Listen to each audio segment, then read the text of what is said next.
What's up, everybody? What's up? How you doing? What's up, everyone? All right, we got super fast.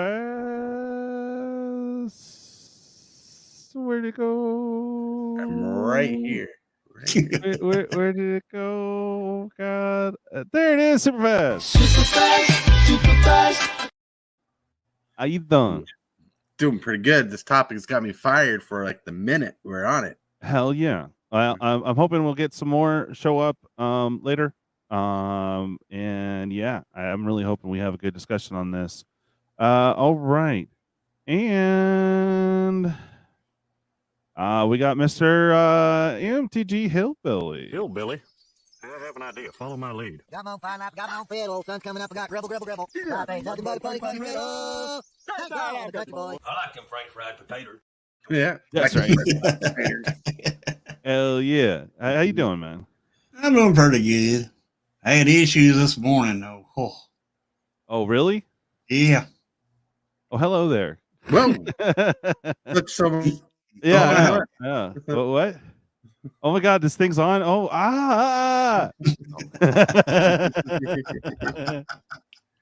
let's say hi to some people in chat, and we'll cheers and get into it. All right, Michael Superbacker, what's up, man? How you doing? TCG dude.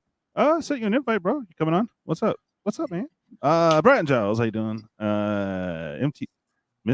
DJ Longhair. Who's that guy? Okay, Time Capsule. Good to see you, bud. Tom Mitchell, hell yeah. Dill Brain, thanks for tuning in. I hope you're recovering okay. Oh boy, we got Solar Gold.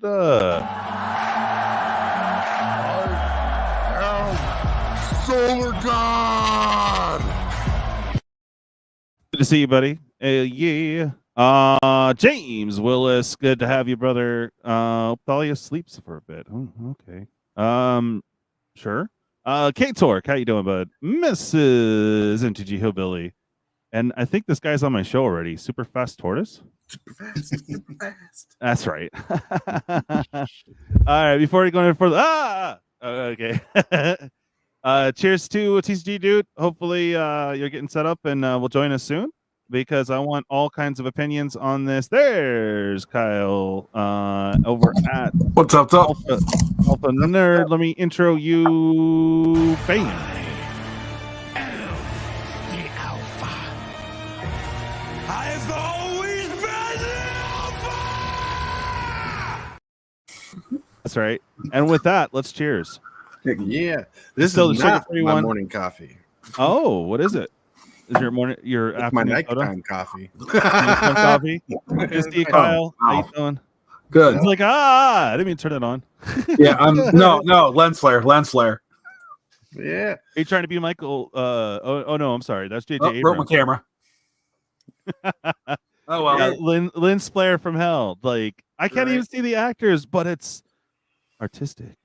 Sorry, that was me. That was me summoning the light of God on you. Whoops, didn't mean. Oh yeah, no, I have a kind of a ghetto rig right now, so I'm not getting blasted in the face, but everything else is. So it's working. Thank you, USPS, baby. Got it, like taped to the door. I really need to get some aluminum foil for the full aesthetic. So it'd be awesome. All right. So, So I guess I'll go ahead and pull up the main article. It was great because I watched the other thing this morning, which I guess was the explanation of everything from Monday. I didn't cover it live. Kind of glad I didn't. It was just, our buddy Blake and Rosewater yapping away. I forgot the other gentleman's name. But they kind of covered in depth, and it was just weird. Okay, so my question to you guys, first thing on this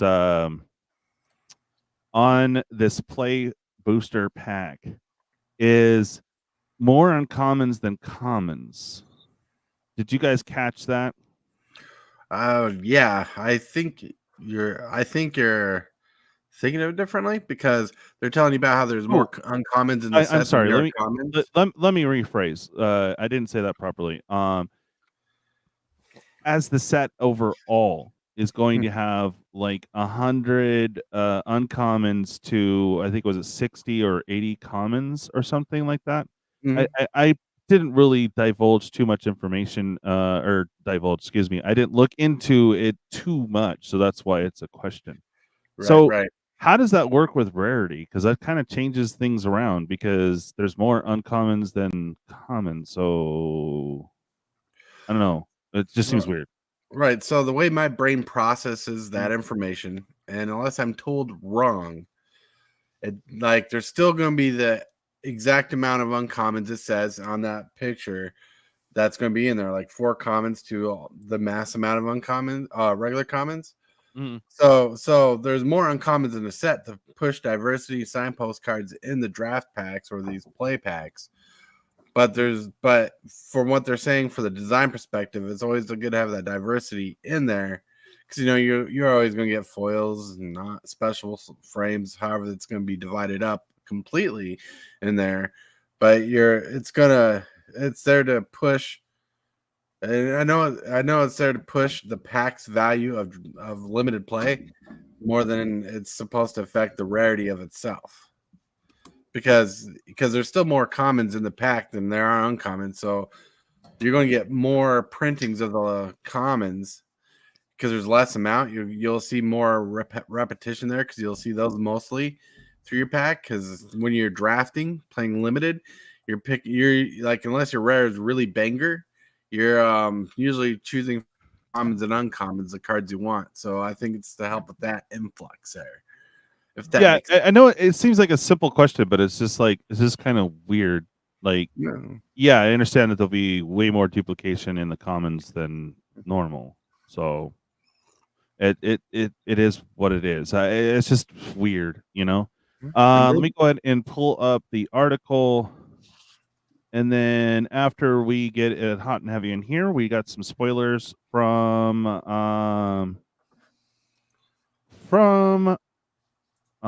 Fallout. So good times. Okay.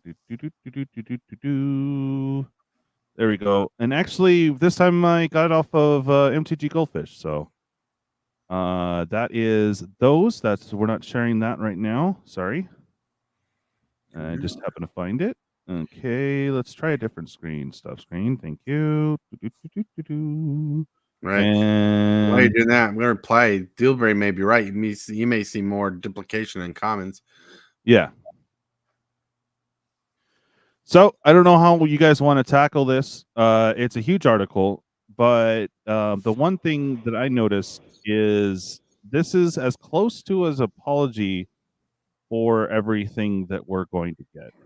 Yeah. Well, I think it's for interesting because the way they've been showing the sales numbers previously and saying they're doing really good. They finally admit that the draft packs are suffering. So even though if they're still making money, there's somewhere they're not making enough money, and they're saying we're basically losing money out on this, so we need to change our strategy.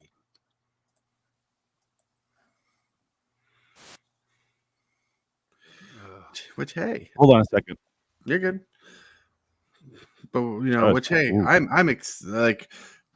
just in case anybody didn't know, I'm excited for these play boosters myself. Me too. Are you? Okay. Mm-hmm. Oh god. Okay. Sorry. Multiple things going on.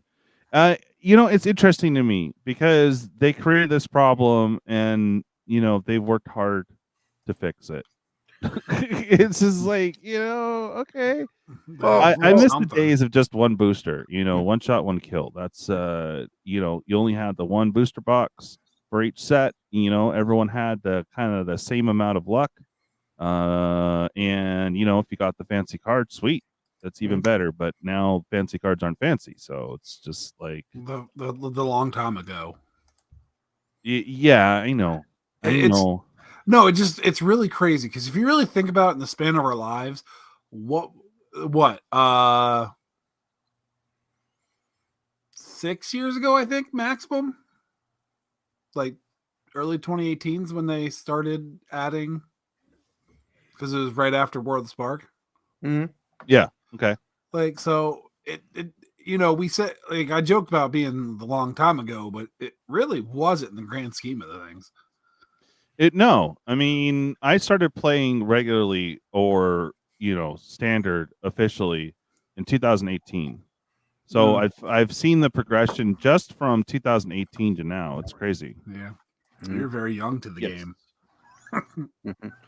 Yeah, like I think one of the pros that I think someone else would agree with, and I don't know if they're here or not, but I'm not going to mention their name just because if they know who they are, they know who they are. But like I think one of the pros to this is we're actually losing a skew, like in numbers. Well, for storage, it makes sense. Yeah. Because they made the set booster all that, and really, the best way was to do the oh, hey Pat, give me a second. Lost train of thought. But basically, they brought the set out, and the set, of course, became more popular because you had the list spot for potential and a potential for some more rares. So for collecting the set, even not even for value, but for the set booster seemed like a good way to go. And if you wanted the fancy variants and more rare opportunity to fill out your set, obviously collector is the way to go. Mm-hmm. So the two SKUs is okay. You got something for the whales and you got something for the regular player. Then they brought in the set box, so it slightly more expensive than a draft pack, but you have more opportunity, even though, as we know, the opportunity in those is very slim to none. If you do get rares, it's usually a bunch of bulk. Mm-hmm. But it's they pushed set on us, so of course we ended up buying more set, but the draft boxes weren't getting bought as much. So it's like, well, that was your intention. So like, it's so funny. They worked so hard to fix their own mistake, but here it is. Pat, how you doing, man? I gotta say, honestly, today, DJ, I'm phenomenal. This has got to be the first time I'm really excited for Magic the Gathering content, a product line in general, for a long time. It's been a couple of years since I've been really excited for a new MTG product. And I gotta say, Fallout has really tickled my fancy. Nice. Yeah, it definitely seems fun. And I was trying to cue you in there, but here you go, Pat. Just for your smile. Don't move.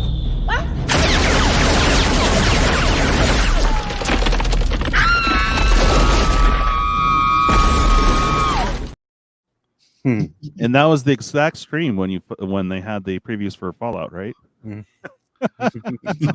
Yeah. So like, well, all I gotta say is I was looking at those Fallout spoilers today because I didn't realize they came out today until I was scrolling down Facebook after editing my video, and I was going through and I was looking at these. I'm like I like the reprints, like the design on the reprints, and I'm like it's kind of weird seeing the new cards that they made for the set for the particular new ones, but I'm like they could have done better with some of the reprints, but I don't know Fallout well enough. But like the Soul Ring looks pretty good, the Signet looks pretty good, the Crucible Worlds, which I don't understand how that fits in the game, but it might. I don't know.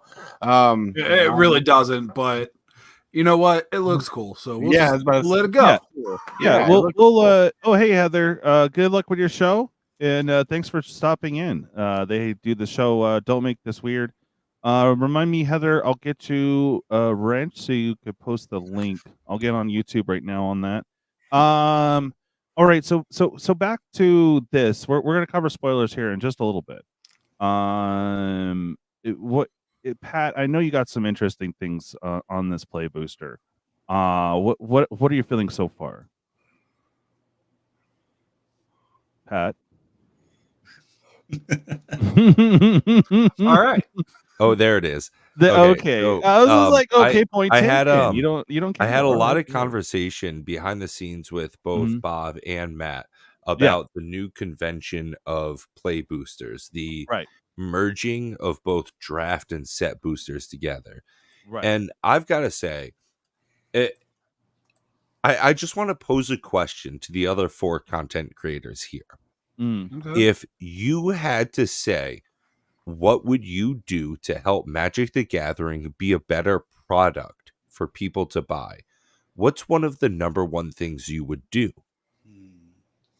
Well, first of all, I can actually reiterate and go back to a time when Bob was on the show. And I told him one thing I wish Magic would do was take the set booster and the draft booster and combine the two as an idea. And, make a draftable booster with the ability to pull these cards. And a few months down the road, here we are in fruition. We got what I was saying I wish they would do. You can see the future. Yeah.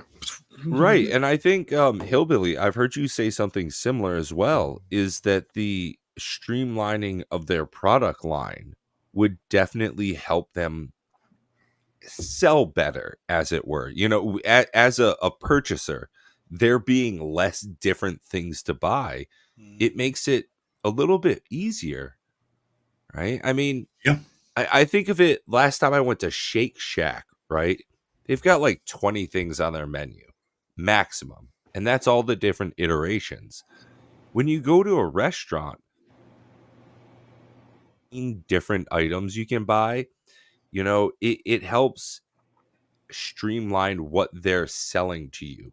When I go to my local Asian gourmet, right, and they've got 5 different pages in their menu, I don't know if I want sushi. I don't know if I want tempura today. Maybe I just want a bento box. There's too many options.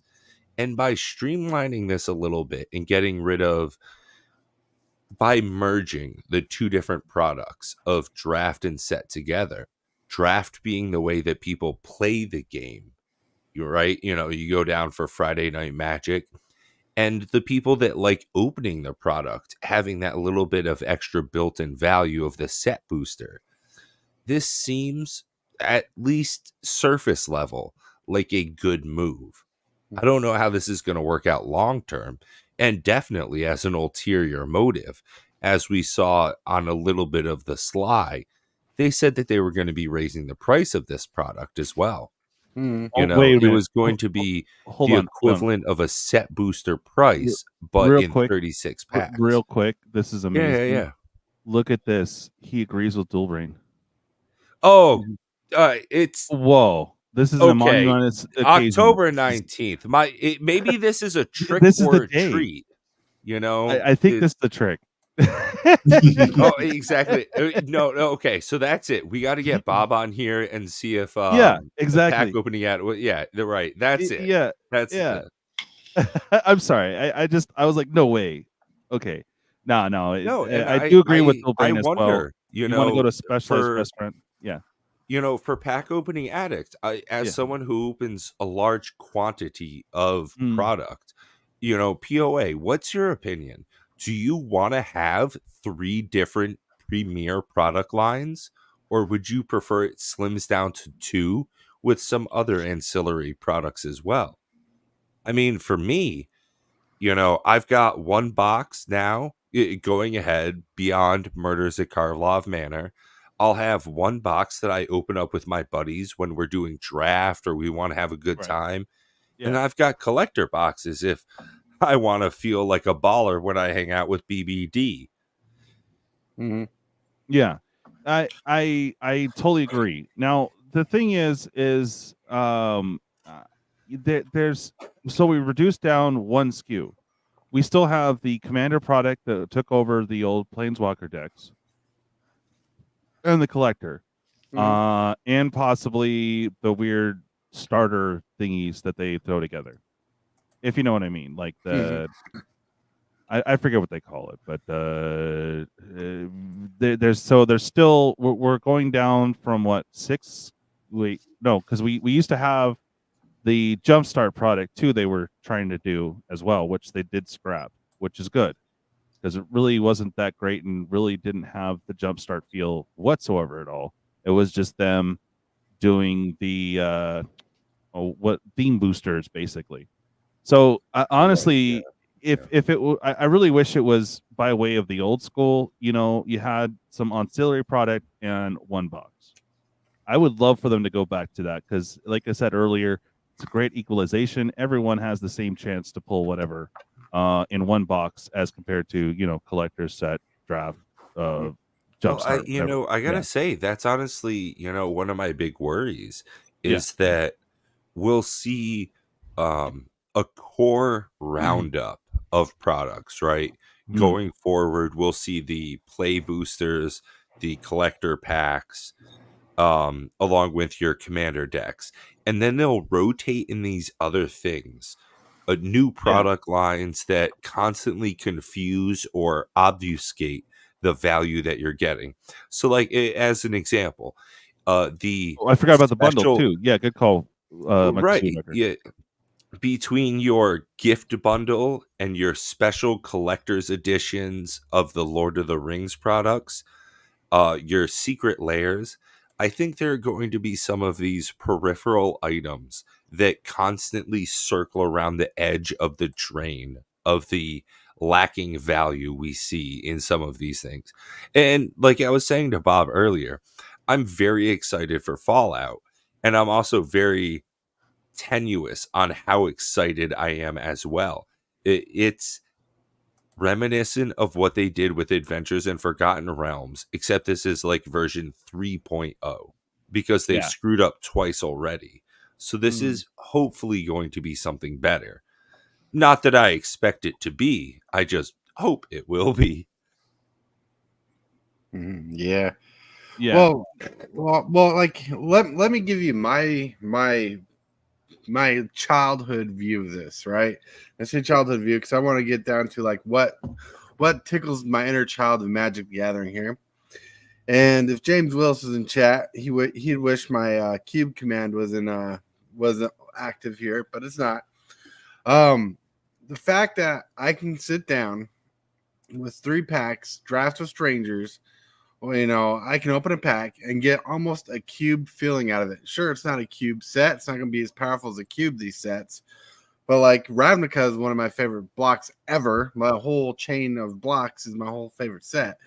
And so if I get the chance to go play sealed or get to play draft, I get open these packs and see specialized cards and playable packs that you can actually draft from, and with alternate cards frames, it's gonna blow my mind. I'm like, oh, I can open this, see all this, and actually play with it, and be just as thrilled as a kid. Whoa. Okay, hold on. DJ, could you do me a favor and pull up Ed's comment here? Pat, are you happy with the depth of the Fallout cards? You are okay that there's nothing from 1-2 or tactics. Well, good sir. I don't think you recognize the Gek. The Garden of Eden creation kit, which is actually a reference to both Fallout 1 and 2. So I don't know what you mean, man. I gotta say that they are in fact doing a throw out even to Fallout 76 with the enchantment saga card there. You get the birthday celebration from Vault 101. As lackluster as Fallout 76 was, I would still like, yeah. Hey man, I was talking with Bob and Matt. I've put thousands of hours in each Fallout game, including 76. Yeah, I'm a fucking loser, DJ. But huge I didn't play it, fan of this. Huge fan of this coming up. Just as far as lore goes, I really like what they've done with some of the artwork for this. And it's similar to how Bob was excited for the Lord of the Rings set.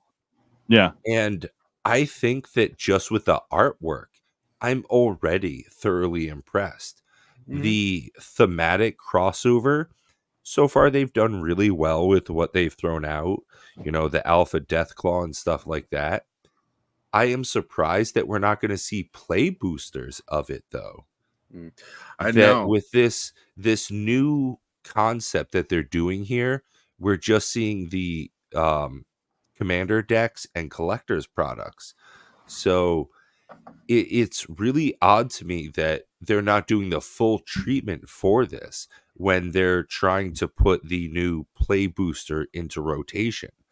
I've got to say, I honestly feel as though it's a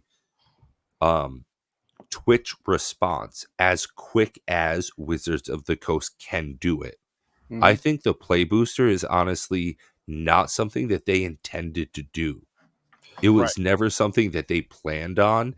It was absolutely a response to how people are buying product. With a draft booster falling way by the side, that the set and collectors are now the most prevalently purchased products. Which makes sense.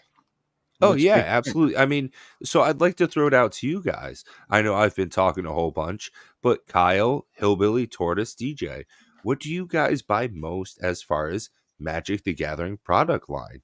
What's your type of booster that you buy? Hands down, set packs. Yeah, usually set. As far as what people want, I mean, that's kind of what I go towards because I haven't been able to buy a lot for myself lately. So I usually try to set up like a battle for set booster for sure, and then of course collectors. But you know, it's easier to jump in and do battles or buy set packs than it is multiple collectors for practically anyone. So I have to say set for sure. And with them changing it, I'm actually happy for one less SKU for the stores. There's less confusion. There'll still be confusion on variants, but you know they're going to stick with that. But that's actually something I wanted to lean into there. Yeah.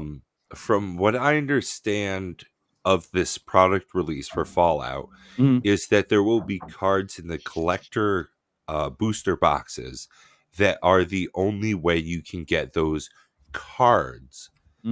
Hey, what up, Jake and Joel? Great to have you here.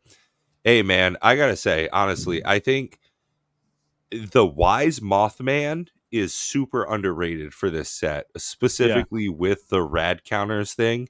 I think people are really undervaluing that mechanic, and we'll see that really take over going long term. So, hey, that's just Pat's tinfoil.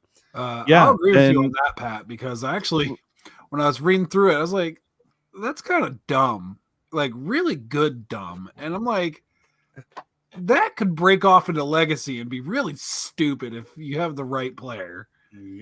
Oh, absolutely. It's weird that like you almost want to take damage just so you can get rid of it. And with how quickly that's going to be getting on there with copies of this thing, I mean, it's got blue in it. Hey, Jake and Joel. So you're going to end up having like a massive amount of these guys. It's going to be pretty nutty. Yeah. Oh yeah, for sure. I mean, I could definitely see this in a mill deck. But you know, back to the point I was making there is that in the Fallout collector booster product line, there are going to be cards that you don't get in the actual decks. Not just different versions, but total separate cards. I personally believe that going forward, that will be a model we see very consistently, is that you will have the play boosters meant for play, and then you'll have the collector boosters separately that will have a type of card you cannot get. Not just the version, but the card itself will be only available in collector boosters. That's just too clear of a good idea as far as salesmanship from the company. You know, it's not nice. That's not a good way to do it to the customer. But as far as selling it to people, hey man, it's $20 to buy this pack.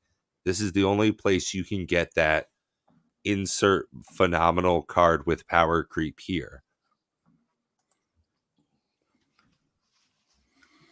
Fair enough. I mean, from a salesman point, I get you, but for the customers, it's going to be really a bummer, and it's going to... I mean, it just seems too easy for Wizards of the Coast to say, hey, look, we're streamlining our SQUs. You know, we're going to make it easier for you to buy stuff, but we're still going to make it hard for you to get the thing you want without paying a very decent door entry fee. Yeah. But and I'm okay with this on the fact is this actually might force the secondary market to become really good again. Because that's what I see happening is these stores are going to crack those special boxes. sail to their Timmies, and then go right into making sure they have the lottery cards on sale, and it's going to give them a nice influx of money, which will help with the secondary market and recuperate. Oh yeah. But as far as like you're saying about what we each do like to help the game, like I don't know, since day one I've said about blocks, wanting to go back to blocks, keeping things in blocks, because that's also is these sets are so chaotically different from each other. It makes it too hard as someone just walking in to want to play, because you bought, let's say right before a set comes out, you bought all kinds of one set, then another set comes out and the mechanics are so different. Now you have to almost relearn the game. So instead of it being, oh, we get a year or two of a single set of mechanics with like a new one added, and then as you're getting used to it, they fill it in and make it more developed. Like that was the advantage of blocks, was you got new mechanics that were starting out, just powerhouse cards that had the mechanics on them. They didn't do anything crazy, they didn't do anything convoluted. They were just power cards. And then as you got the supplementary sets, it flushed it out and created the more techie version as the sets came out. So by the time we got to the last set of a block, it was all encompassing, and then the mechanics had their almost fully stocked decks that could do almost anything with that mechanic, and they just kept leading into one another. But now it's just... I just want to give a quick shout out to Richie Dubs there, saying he's waiting for his Peppa Pig foils. Thank you for being a member of the channel. For the low price, you guys can join up. You get some special emojis, and Russ is even doing some videos for the members a little bit early. So for a couple of pennies every month, go ahead, hit that stuff down below. Richie, I don't know if you're going to get your Peppa Pig foils anytime soon, but this is our second visitation to My Little Pony, so I'm not going to count you out yet, buddy. Yeah, that's right. We got to start the Peppa meta, dude. I mean, for real. So the thing with the blocks is, I kind of agree that sometimes they were just all over the place. Like they'll introduce a mechanic in the last unofficial block we got, which was Ravnica. Was it Guilds of Ravnica Allegiance, and then not a part of the block, they swear up and down, was War of the Spark. Now, there was nothing cohesive in the mechanics between sets. So if they do go back to a block set, like if they introduce the party mechanic, can you add more to that in the next box? So if someone actually liked the party mechanic, they would have more resources to actually work on making a party deck. I'm just using that as an example. But the next set didn't have anything to do with that at all. And it was a big misfire, because they could have done the party mechanic, would have made way more sense in Dungeons and Dragons thematically. Yes. And then it also... They didn't even touch it at all. And this is actually one of the biggest flaws with Standard right now, is whatever new mechanic comes out pushes out the weaker mechanic. It's not even like a... oh, well, this mechanic's really good, and it's going to start pushing stuff out as it develops. It's no new mechanic, completely crushes all the other mechanics that were in the last set. No point in playing them. Well, I mean, yes, there is that. There's the OP factor with said mechanic, but again, they don't really revisit it unless, of course, it's evergreen. But, your trample flying, first strike, and that kind of stuff. But I mean, like I said, there was some missed opportunities that really wouldn't have taken too much time on the effort from the design team, I don't think, to incorporate this in said block. There was nothing in Ravnica Allegiance that really worked. I mean, besides you just having creatures and stuff, it didn't really work mechanically with the mechanics from Guilds of Ravnica. So it was just kind of... it's just kind of weird. If they had that, it would make if they kind of shared or had a mechanic go from one box to the next, it would have made sense. Well, to do that. I mean, I don't know. With the guild set, it was always the third set that tied them in together.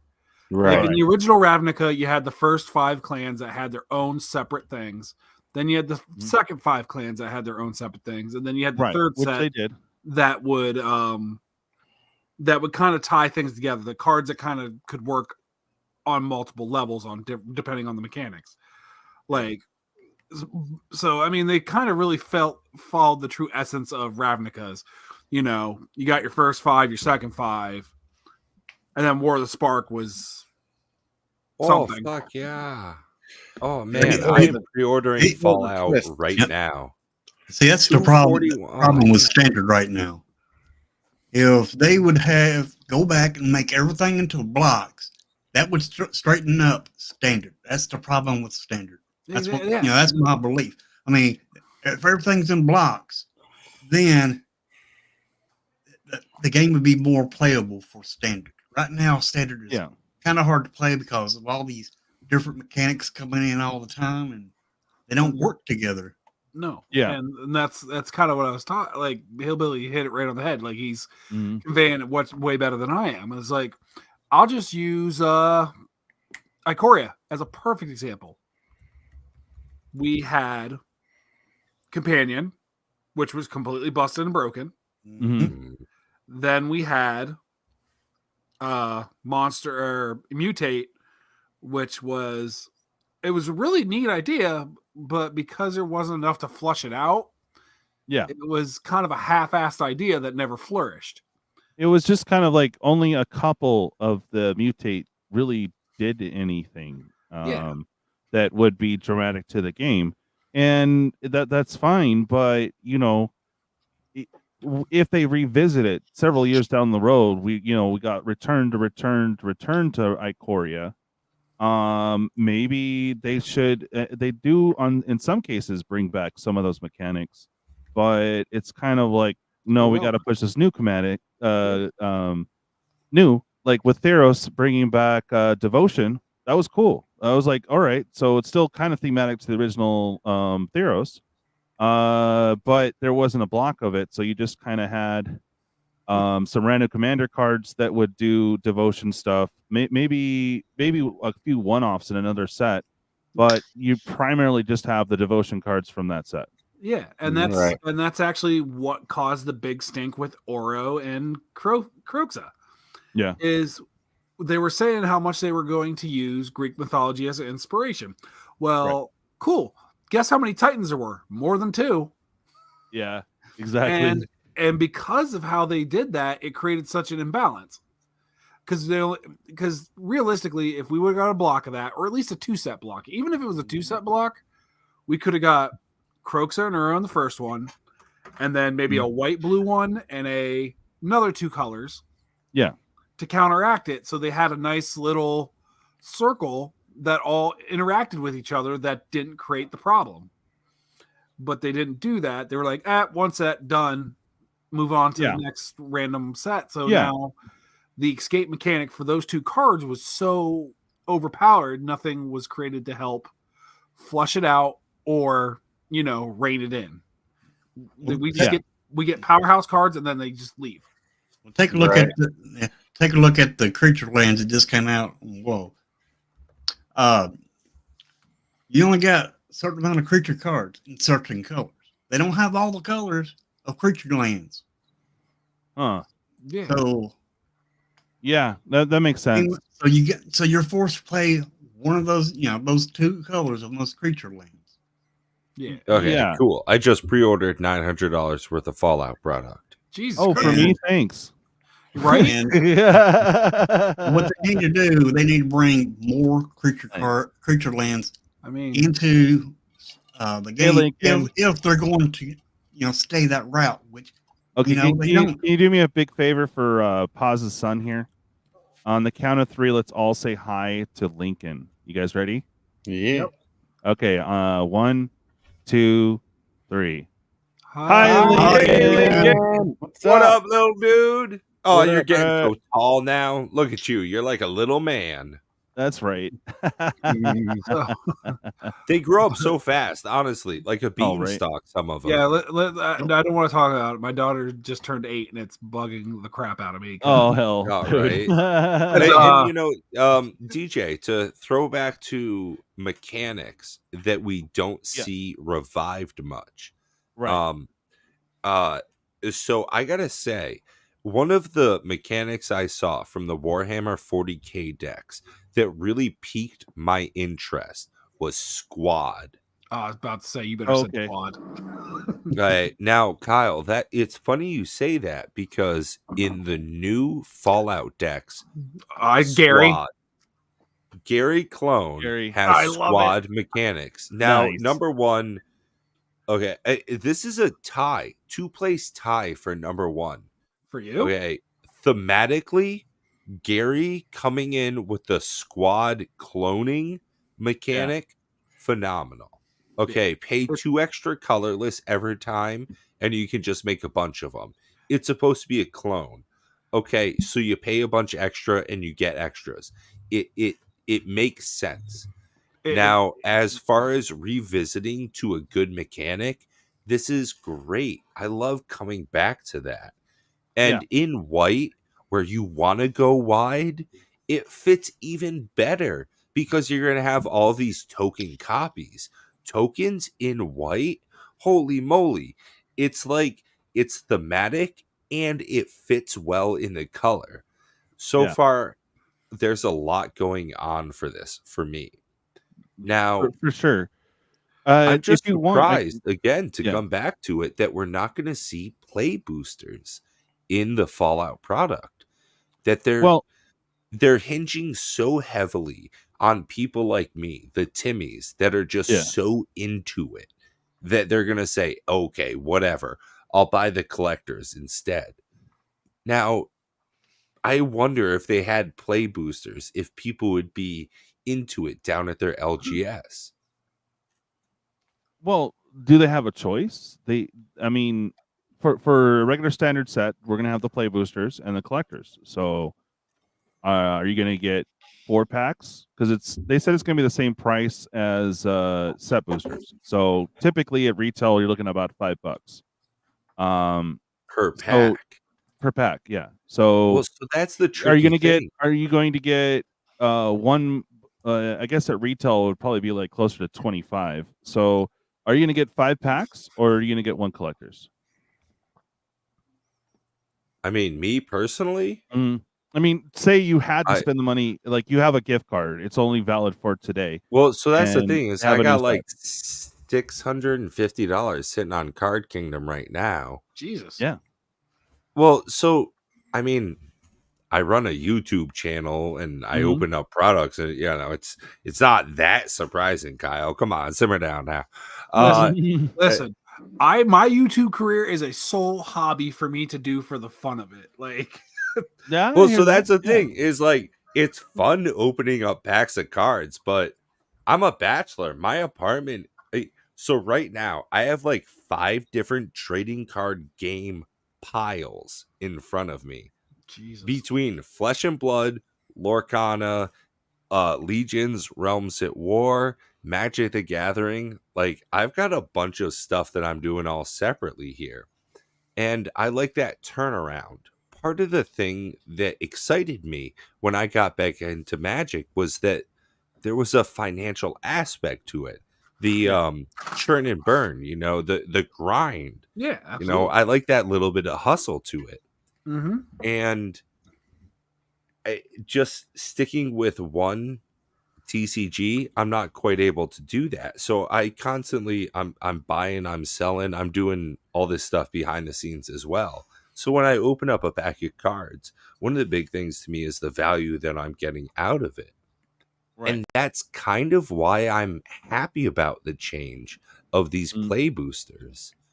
I mean, and shout out to everybody we have here in chat. There's a lot of people that are content creators, you guys as well.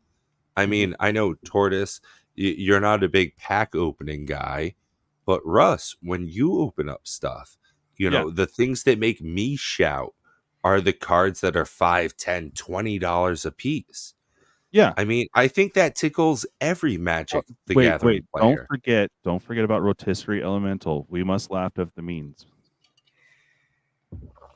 I'm surprised, honestly, with the banned and restricted announcement. Holy shit, it's caustic. How does he only show up when I'm actively drunk? Like it's one of the. He's got the magic, dude. He just Well, like. so that's oh, the thing. Is like honestly, I love the guy. I'm just glad I never met him in person because it would just be a trip to the hospital for two. That's TCG, dude. How you doing? Look at that guy. I swear, he must paint that mustache and goatee on because it looks too good to be true. Right. That's right. Oh, Tool says because he's a party boy. His audio is too good to be true as well. That's right, TCG dude. We cannot hear you.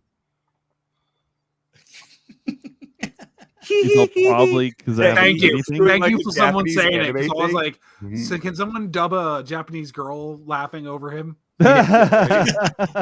So, actually, cool. I'm glad you brought up the ban announcement real quick because I've been fuming about this all week. Okay, sure. We'll go to the regular screen here because. Oh, so it's like he's mad about nothing.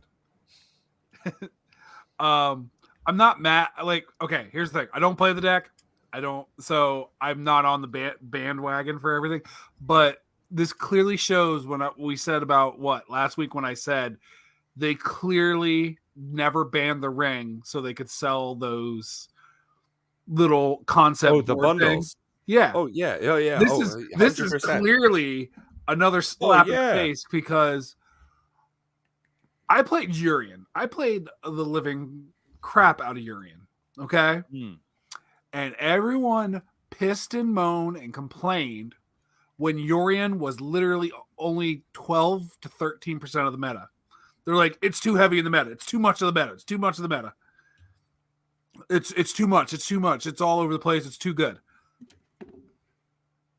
Scam is sitting at a 21 to 23% of the meta. Damn it. And they're not touching it because they want to sell those bundles. Right. That was going to be my counterpoint. The bundles and the new collectors coming, which will have a new variant. How hard is it to sell Ikoria? Which is weird because, I blow that thing up like it's a doll. And, I think say you've that got more Ikoria than Rudy at this point. I swear to God, and that's a whole separate point. Just tinfoil hot topic here is I think Rudy is rather displeased with the changes in Magic because of his investments.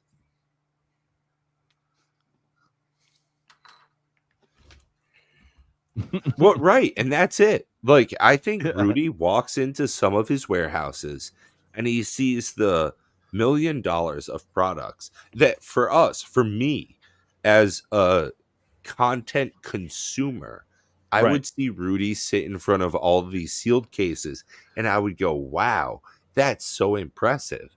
And now when I see him sit down on a folding chair, balding, sweaty, it's because he doesn't know how he's going to become solvent. There's so much liability sitting behind him in every single video.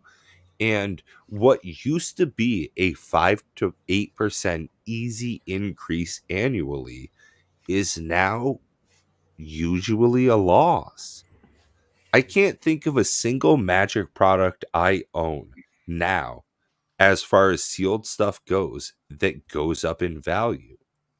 One of the big points of contention for me, and Bob loves to throw this in my face, God bless him, is Dominaria Remastered. It was such an exciting product when it was previewed, right? Big ups to you, TCG dude. Now, Dominaria Remastered, it came out at I already drank mine though, damn it. 180 DMR, super exciting, and it went down to 111. We got to work on that. Indeed, sir. A loss, Indeed. such a huge loss in a phenomenal product line. it's difficult to keep sealed anymore in MTG. And I don't think going forward, outside of some very special products here and there, that it'll be worth it for me to keep buying any sealed Magic the Gathering product. I don't know feel about you on you that guys. one, Pat. Bro, yeah, I used to watch Rudy's videos myself. I still do from time to time. But yeah, And just thank you for thoroughly joining impressed us by tonight. Always Oh, a yeah, great time we thanks. get to have a chat. If you guys haven't checked him out, hit some of the links down below. TCG dude, put that down in the comment section. Make yeah. sure to plug I got yourself. you, dog. Great when I we will get to plug chat. myself in like a lamppost. Now, like you were saying, when you were watching some of Rudy's content, how did that make you feel about his bags? Oh, I mean, I'm just talking about when I first started watching him a couple of years ago around pandemic time, right? I was impressed by all the stuff. Obviously, it was like, it's kind of a big flex. And, just the way he was be knowledgeable and talk about product and just the evolution of product and just Magic as a whole was very enticing. And it is crazy to see and think now about how what was once impressive is no longer. And relation to DMU, to Dominaria, or not Dominaria, I'm sorry, but Dominaria Remastered. Yeah. Bro, slam dunk product for the flavor and the cards and mechanics and just like revisiting the feel of Magic, in my opinion. But I think it truly was victim to the landscape of Amazon and just Magic as a whole with the market. So, yeah, it sucks that the Magic's undercutting their own distributors and of course LGS. It's just a constant thing. It's just normal now. Yeah, But and it's- there's clauses in there to where people almost don't want to go through distribution because they'll just wait for the Amazon dump. Yeah, and not to sound like a conspiracy theorist, but I have to play that every time. God, go ahead. You can talk over this. Oh yes, sweet. It's like how many products from Wizards of the Coast in the last, say, 3 to 4 years has there always been? There's going to be a shortage or for LGSs. Almost every product, except for main boosters, any kind of pseudo special. Oh no, there was a printing error or a shipping container blew up.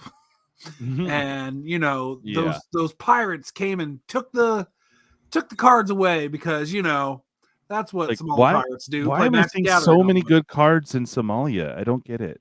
Right? So, like, how much is this just Wizards is on this train of creating this false scarcity to get these sales? They've been doing that for like ever, though. It's been really prevalent the last couple of years, though. I mean, they're able to manipulate it in a more pronounced way. I can't prove it, but basically, common sense dictates to me that is a way of kind of distorting the secondary market. Because, for example, they printed out X amount, which of course we'll never know the exact print runs, but the X amount of the newest example is Doctor Who. Now, there were stores that bought like cases of the collector boxes, right? Out of the 100 boxes, total boxes, not cases, that they got, they only received maybe one case of 12. And smaller stores, heavily even ordering 50 or whatever, barely got half a case of 6.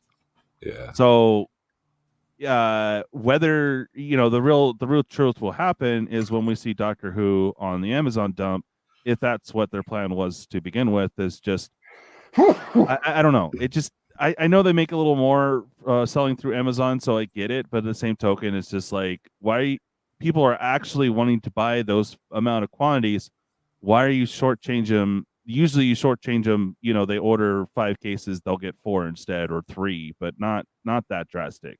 So it's like, oh, is this product really that rare? I mean, they do this a lot. So it's like, I gotta say, honestly, I don't even think that it's Wizards of the Coast shortchanging as far as price goes. I think they just have like a large quantity contract selling to Amazon.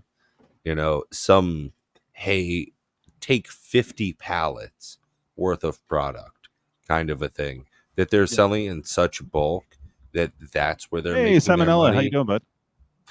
Pat, are would, you proposing that the Amazon would buy it at X amount, like a flat rate, and then whatever Amazon personally decides to sell it at, Wizards, it's out of their hands? Oh yeah, and I think, to me, the reason I say that, TCG dude, is a reflection in how Amazon does their bonkers ass pricing. Like I said to you guys just a couple of minutes ago, I put in a whole bunch of pre-orders all on Amazon because it's almost guaranteed that they are going to fuck up at some point and reduce the value of that, and I'll just lock in that lower price. And I don't think that that's because they're getting it at any reduction from Wizards of the Coast.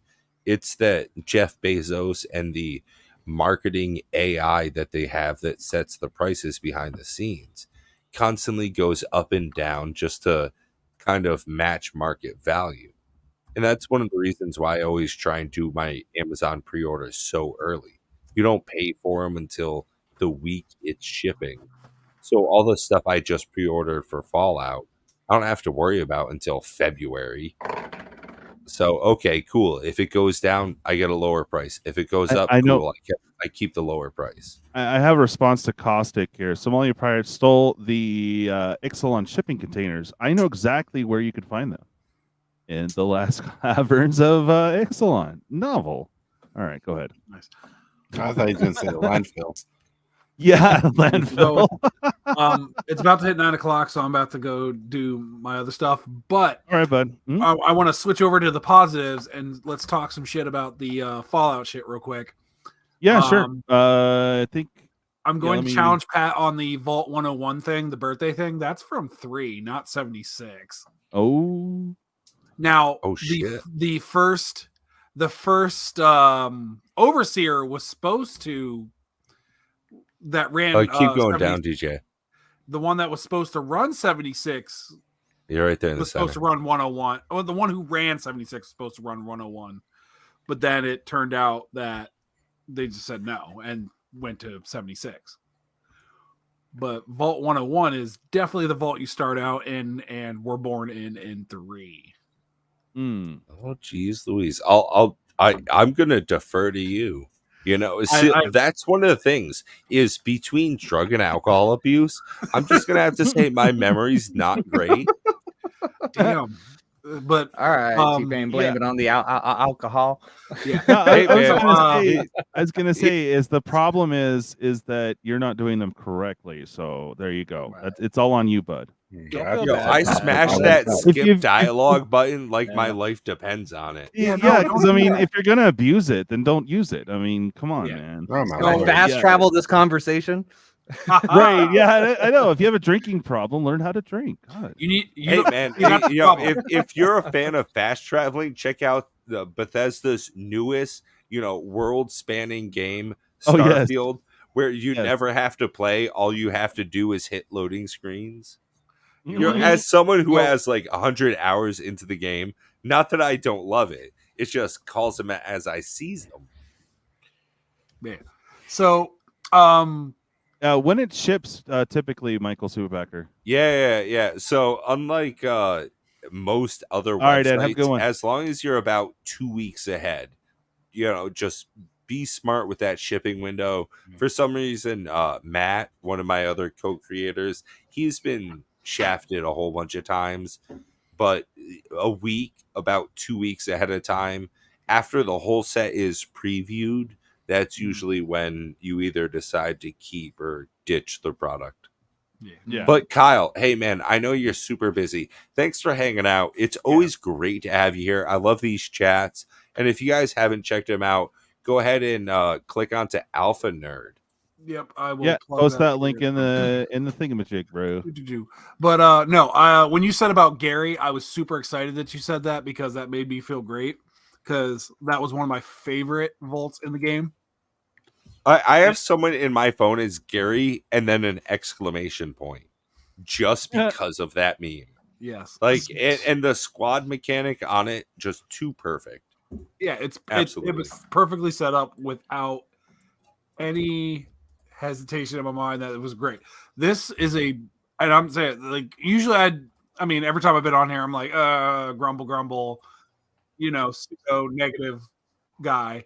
But this is actually, just with what they've shown, has really made me want to play Commander and buy these, because it's the flavor with everything is so on point with the game.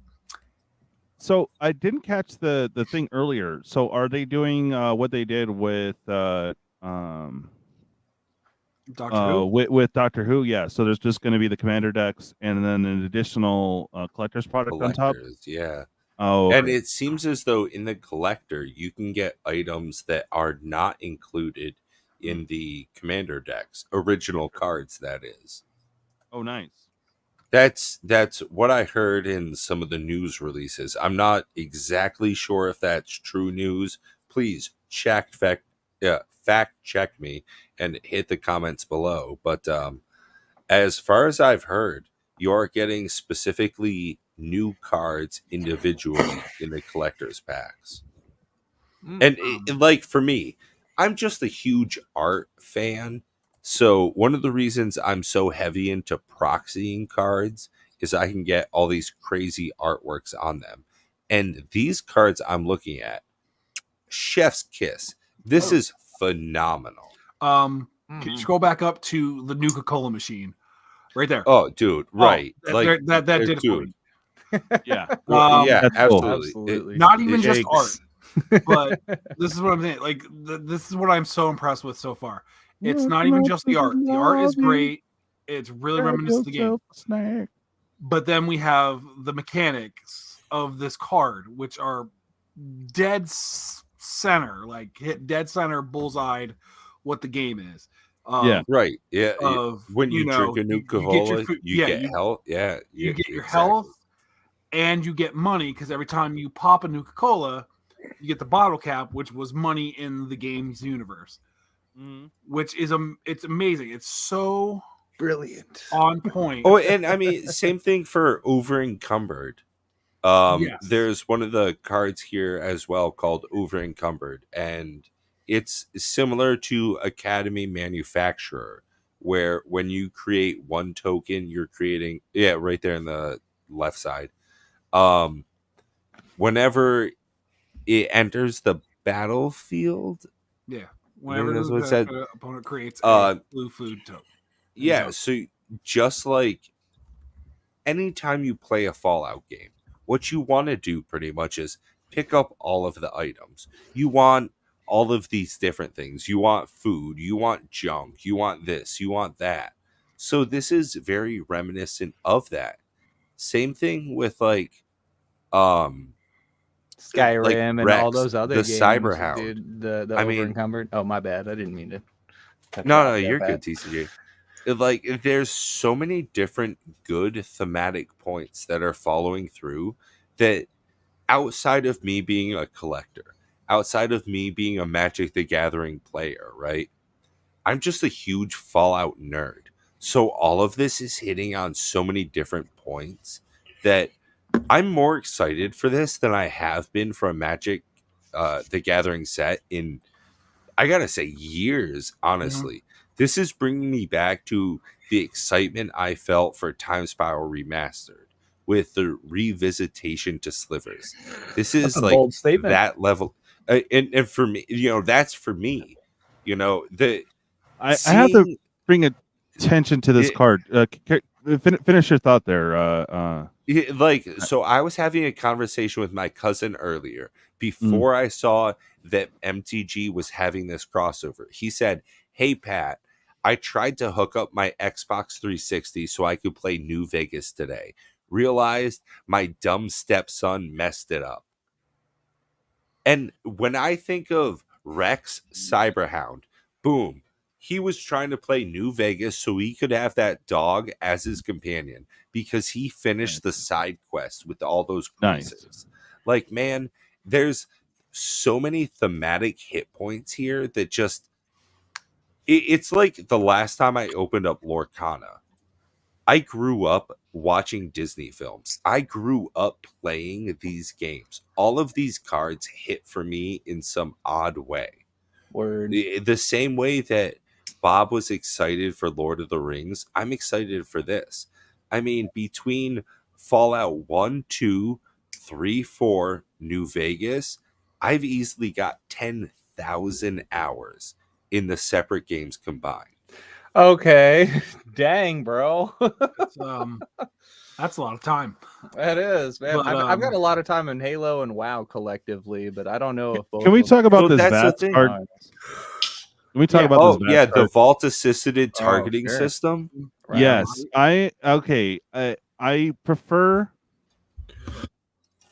Okay, cool. Joel might join us later. I hope he does. It'll be good to hang out. All right, so this VATS card. Now, usually I'm used to paying at least 4 to exile something. Okay, so this is not exile. However, I like the utility of this, and it's split second. I might have this might be a new staple to my black decks because like you got the split second, you could choose any number of target creatures with equal toughness. So you could take care of a Scoot Swarm or take care of Yeah, I one know, big right, problem. Tom? Exactly. VATS. That's what I'm fucking saying. It's like, Yeah. how is one of the largest games not exciting to people who play one of the largest games? Like this is just one of the easiest yeah. home runs. Shout And, out to like, New Vegas, by the way. It's 13 years old today. Yo, craziness. Yeah. And to Now I'm gonna DJ, go play it. like to your point with Right. VATS, one of the Yeah. things about how that mechanic works in Fallout is that it slows down time to a crawl, right? Oh.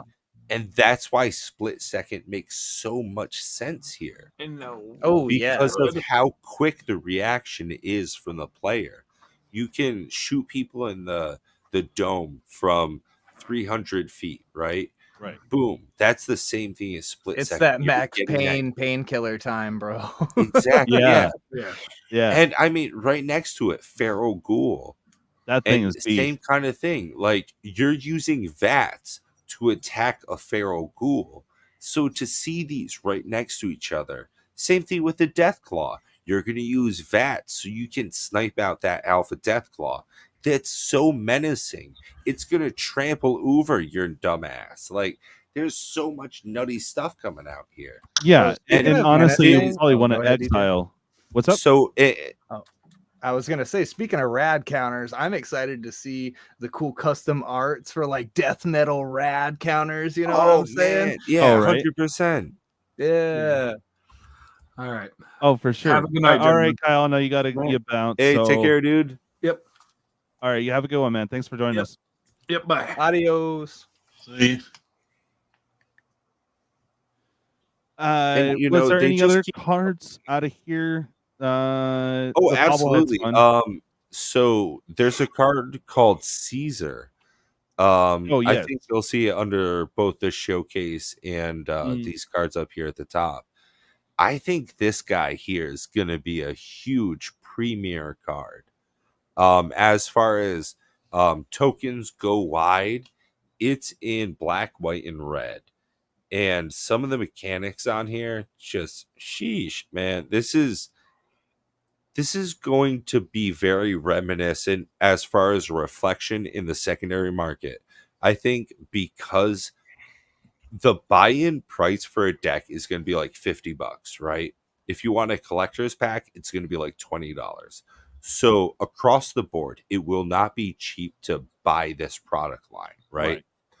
So I think similar to the Warhammer decks, because of that same thing, these cards will be expensive and it'll be hard to reprint them. Hey, big shout out to Titan Schumann. You know, hope Titan. everyone here is doing well. Thank you for the $5 Thank you, brother. donation. As Thank you you. heard it in the background, that's going directly to DJ's Monster Fund. You heard that bottle crack, and you, sir, Titan 2 Man, are paying for his next one. So thank you for Nice. that addition to his caffeine. Hopefully, we can find some purple. Damn it. Yeah, right. And Yeah. so I think that all of these decks, all of them, especially the Caesar's Legion, is going to be Kitty very on screen. difficult to get these cards. Kitty. Oh, look Yeah. at that. Let me guess, his name's Oreo. No, her name is Charlie. Yes. Oh, I love it. Short for The female Charizard. Charlie. Great. Gotta love it. Oh, okay, for Charizard. All right, all right. Yeah, it was just this morning, Pawz, that they did the reveal on it. I was gonna try to do a live this morning, but I just couldn't stay up. So, So absolute flip side of Tortoise, though, is we're getting a large amount of doggies in this new release. yeah, 2 doggos. Yeah. Doggos. Yeah, Heck yeah. and Yeah, it's in between white, where both most dogs are. Doggy So. and Rex, I think it's a great throwback to some of the cards. These cards are a great throwback to some of the things we've seen throughout Fallout's history, and I'm excited for this. Even the inclusion of serialized cards with the bobbleheads, I Yeah. think that's a total of 3,500 serialized cards that they'll be doing, which seems like a pretty fair amount because the only way you're going to get those is from collector boxes.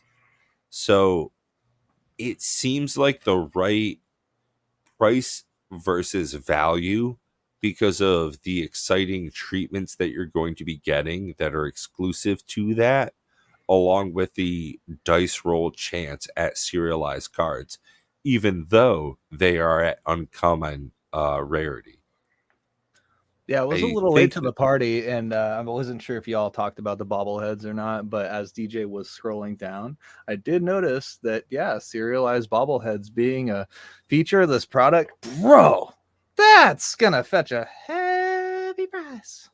Well, and that's the thing is, avid collectors, myself even, I thought about how much would it cost if I got 7 serialized cards.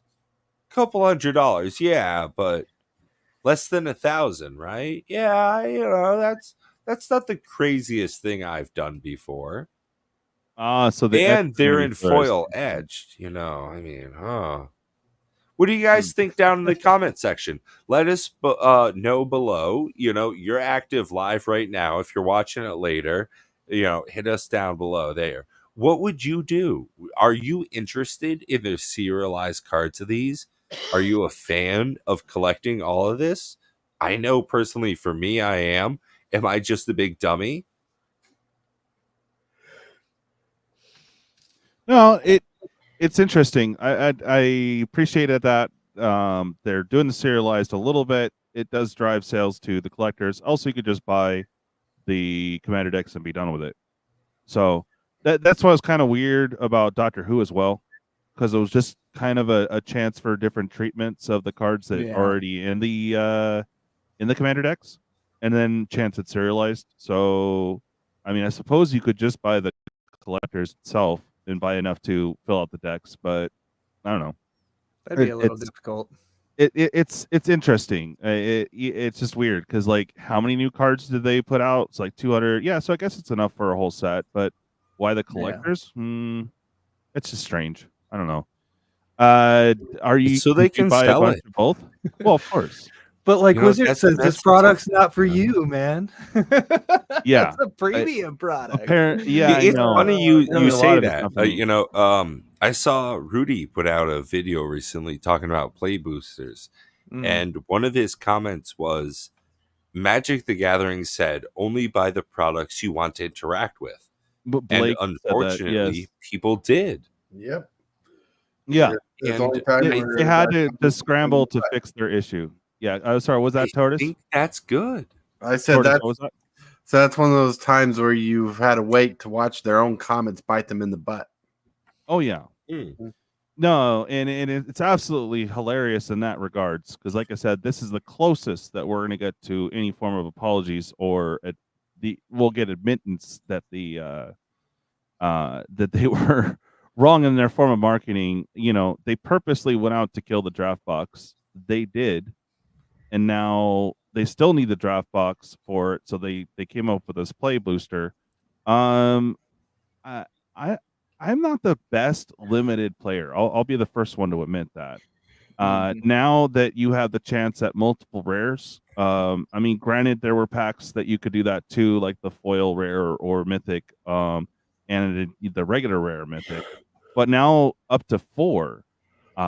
If there's cards you really want, it's going to be really hard to pass that pack, wouldn't it? I mean, you only get one of them. So, So I got a free content idea for anybody who actually cares for making content. With this change of draft and combination of set boosters with this new play booster, what will they do for Magic the Gathering Arena?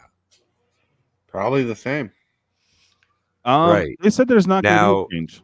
Will Arena become more expensive because of that? I'd imagine that actually be cheaper. Unless they raise the price per pack. Right. So like that right there. You don't talk about it now. Keep it for your own channel. All 4 of you. Now that right there, just an idea. Will Magic the Gathering Arena become more expensive because draft boosters are going away? Did your coin and gems become worthless or worth less? Just right there. However you want to iterate it. That's just an idea for you guys out there. I haven't seen it. I haven't talked about it. Just an idea. Is that change going to have further impacts down the line? I just had. Oh, go ahead, Hillbilly. I don't think that it'll even touch Arena, to be honest. It really they did put out an article in regards to this and said there wasn't going to be any real change as far as your packs that you can get off of Arena.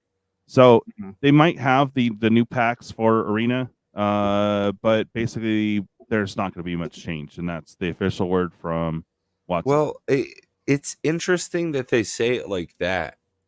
So one of the conversations I had behind the scenes was that with the change to play boosters is that it's mildly accepted that there will be bulk rares increasing with this change.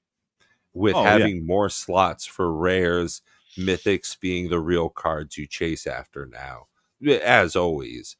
So will the tokenization that you have for unlocking cards in Arena be impacted in that way with more and more bulk rares coming out? Getting a rare card unlock is less palatable. Now you have to really chase after those mythics to have any impact. Speaking of which, and I don't mean to cut you off, Pat, but one thing that's probably not discussed at all because no one really cares is that art cards, especially the signed ones, are actually going to become more rare. Yes, because you have a third chance, so 1 in 3 chance every pack to get an art card, a ad card, or a token. So they completely changed that out. So now actually getting a signed art card might actually drive up the value. So that might be something good. I don't know. I personally write on most of them except for the signed ones, which I give away because I don't have a use for them besides me signing the back for battles and other things. So but yeah, isn't that interesting? It is, and it's almost the equivalent. This is maybe a stupid comparison, but like when you go out to eat, and it doesn't matter if it's a Waffle House, a burger joint, or whatever, but when you sit down at the table or the booth, it's not just salt and pepper. They got the hot sauce, they got the ketchup, they got the bro. That's what that kind of feels like, and it's not necessary, but it feels good. It does a little bit because so many of those. A big shout out to Brian Giles. No one cares about art cards, Joey. 100%. I gotta say, I have a box back here behind me, and it's got a picture of a puppy that's having a birthday piece of cake. TJ knows that picture. And that is your picture, yes. It's got about 700 art cards and just filling up with other random things I'm going to give to Russ because there's no reason I want an art card. Yeah, I mean, it doesn't to serve be a purpose in 100% game. honest, Yeah, in You the don't last want a free month, proxy. I mean, in the last month, I've probably thrown away 3,000 Magic cards. wow. Well, because what the fuck am I gonna do with all these commons? What are you gonna do, Russ? Donate what are them you to your doing with local all those school commons? and church. No. There's if you know what I look like in person, I'm not supposed to go near my elementary schools. Oh Like God. they don't want me Whoa. there. Hey, you want some Magic cards, kid? That's not the scene I want to be part of. Right. No, I mean Right? you Yeah. would turn it into Local the office police or called whatever, down but- to Montpelier High School. No, I don't need that shit. Look, No, the real crime is you bringing only comments. Officer, Yeah. this person tried to donate cards and it was only comments. it was only Yeah. Yeah, Oh, exactly. man. Yeah, put That- a big that's right, pentagram on the Caustic. church. Yeah, put a big pentagram on it. Donate to the church. You know, So you want to know what's yeah. something that's funny? Is I made a short as soon as I heard about the draft packs Mhm. being replaced with play boosters, and I said their draft packs are being extinct. Well, Alpha Investments just posted a video called "Extinction Magic Draft Packs." Yeah. I thought it was funny. Someone using my words. Nice. Copycat. Yeah. So let's get back. So we kind of looked at all the previews here, so we can get back to the big topic.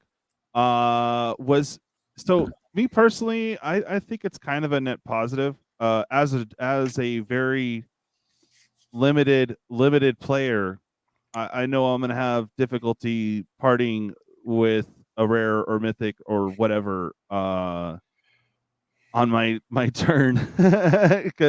But you know, I don't know. I mean, I guess that's a small worry.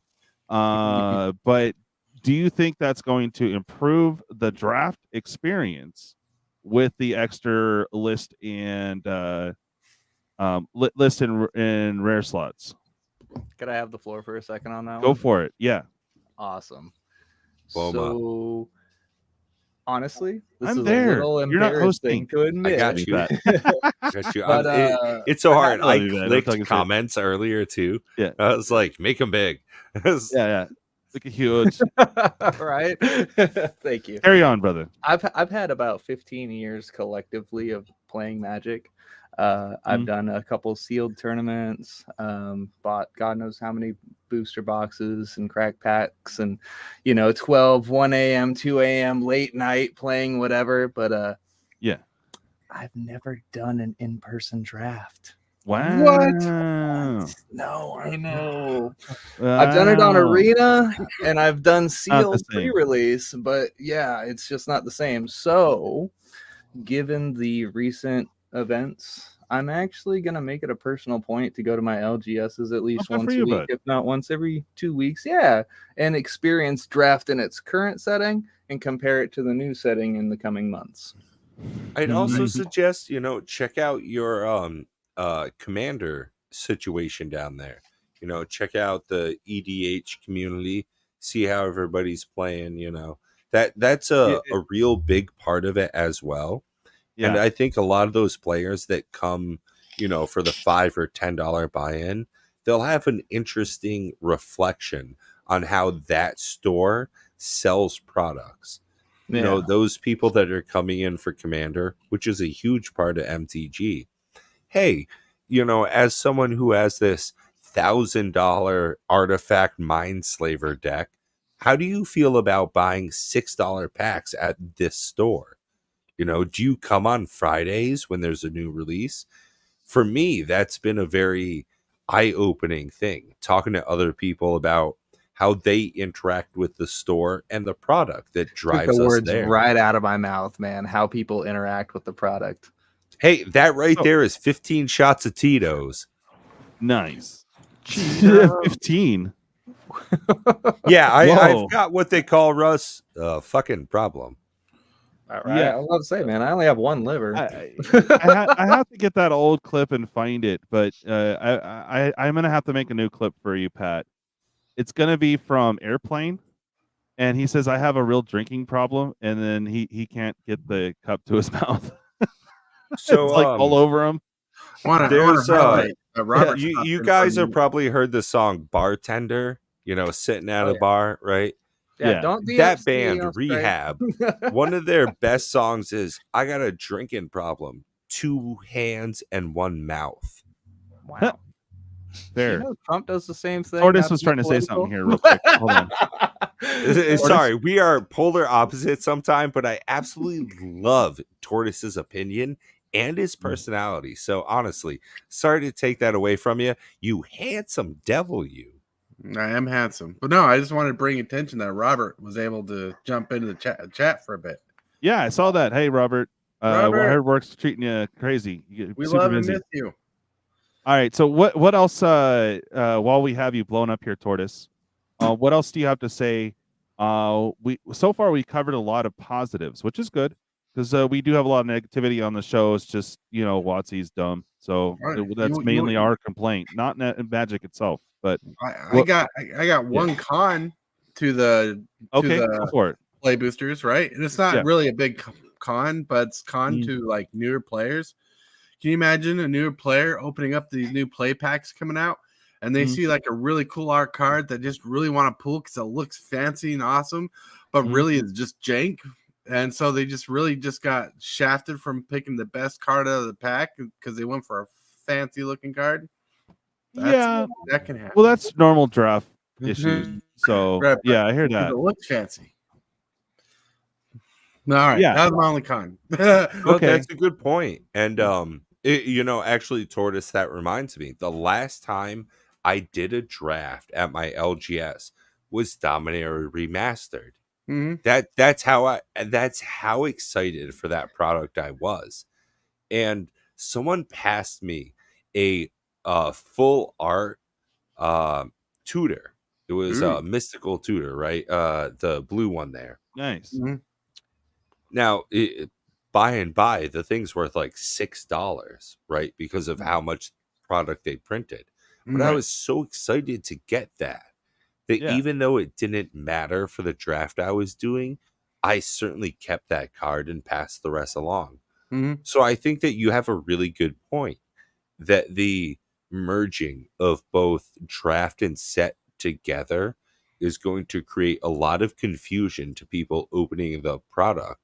That if they're not keeping the whole pack, if they're choosing one and passing it along, especially with these wild cards, if you pull something off of the list, even though it's going to be a shit card, because we all know they will dilute the value of the list slot. Right. That if you pull, oh, hey, I got something off of the list, it's not an Umezawa's G. It's going to be, I don't know, some dumb artifact, right? You get some absolute piece of trash, just some blank card. And you'll think, oh, this is rare. Oh, I want to keep this. And you'll kind of screw yourself for the event itself. Well, same with any value pull, whether it's good value or not. If you are actually drafting for the game itself, you will probably pass more rares and whatnot. I mean, just as Caustic says right there in the chat there, that's why I never win at draft. I grab the cards I want, not the cards that will help me win. #confessions. And that was a discussion I had. Bob from the Cardboard Odysseys Cardboard Conversations podcast had suggested when I did a draft of Commander Legends, might be live on Saturdays. We kind of do that thing at about 7 p.m. Eastern. When we were drafting Commander Legends, he said, "Hey, Pat, make sure you have the conversation with your friends. Just because you pull a Jeweled Lotus does not mean it's the card you want to take. When you see a Hull Breacher, hey, this might not be the card I want to take. This might not be the right play for the table. This might not be the right play for my deck."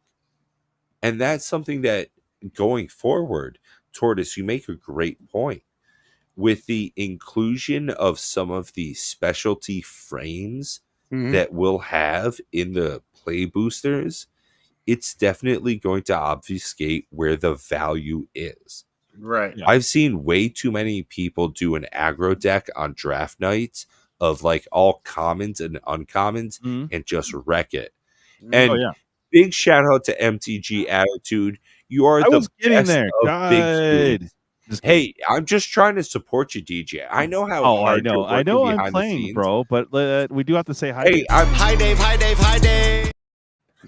That's all. you're just, you know, the large shaft, and I'm just tickling the nuts on this podcast. That's all I'm trying to do. Is that little bit of Fair. support, you know? Oh no, I love it, bro. Love it. I know. He's like, I came back. What?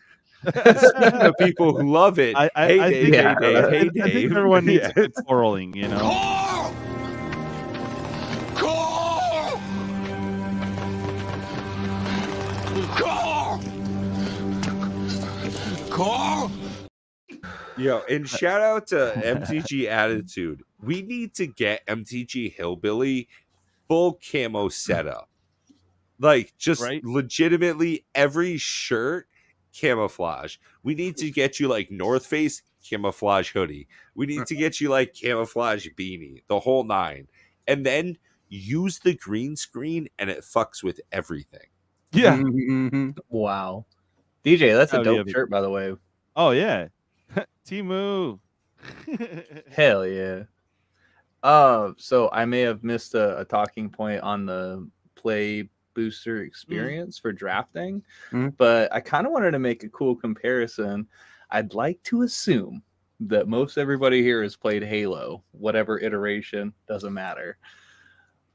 Fiesta. Fiesta is essentially a team deathmatch or a free-for-all mode where instead of starting out with your average pistol and assault rifle, bro, it random spawns rockets, lasers, whatever the heck, right? And so it makes it spicy. And yeah, I feel like the draft experience is essentially just going to be spicier. Like it's going to up the power level of drafting, and that's going to be the next complaint from everybody. Oh my god! Yeah, it's too OP. Yeah. Oh, we end up with all the mythics. How did that happen? Yeah. Well, what you kind of missed, is actually a little divert from that. Was I was like when I was blown up, I was like, you know, with these cool cards included in the packs, like the frames and stuff, like the art frames and whatnot. Yeah. That like you'll get a new player, like say probably yourself, but someone newer, Oh, Right. Newly, we'll see like this really cool looking art card and pick Shit, it. man, I know, think you like for the draft. Okay, there it is. And not pick the best card because they got bedazzled by the coolness. yeah. It's No, so I scam. now I get what you're saying more, Tortoise.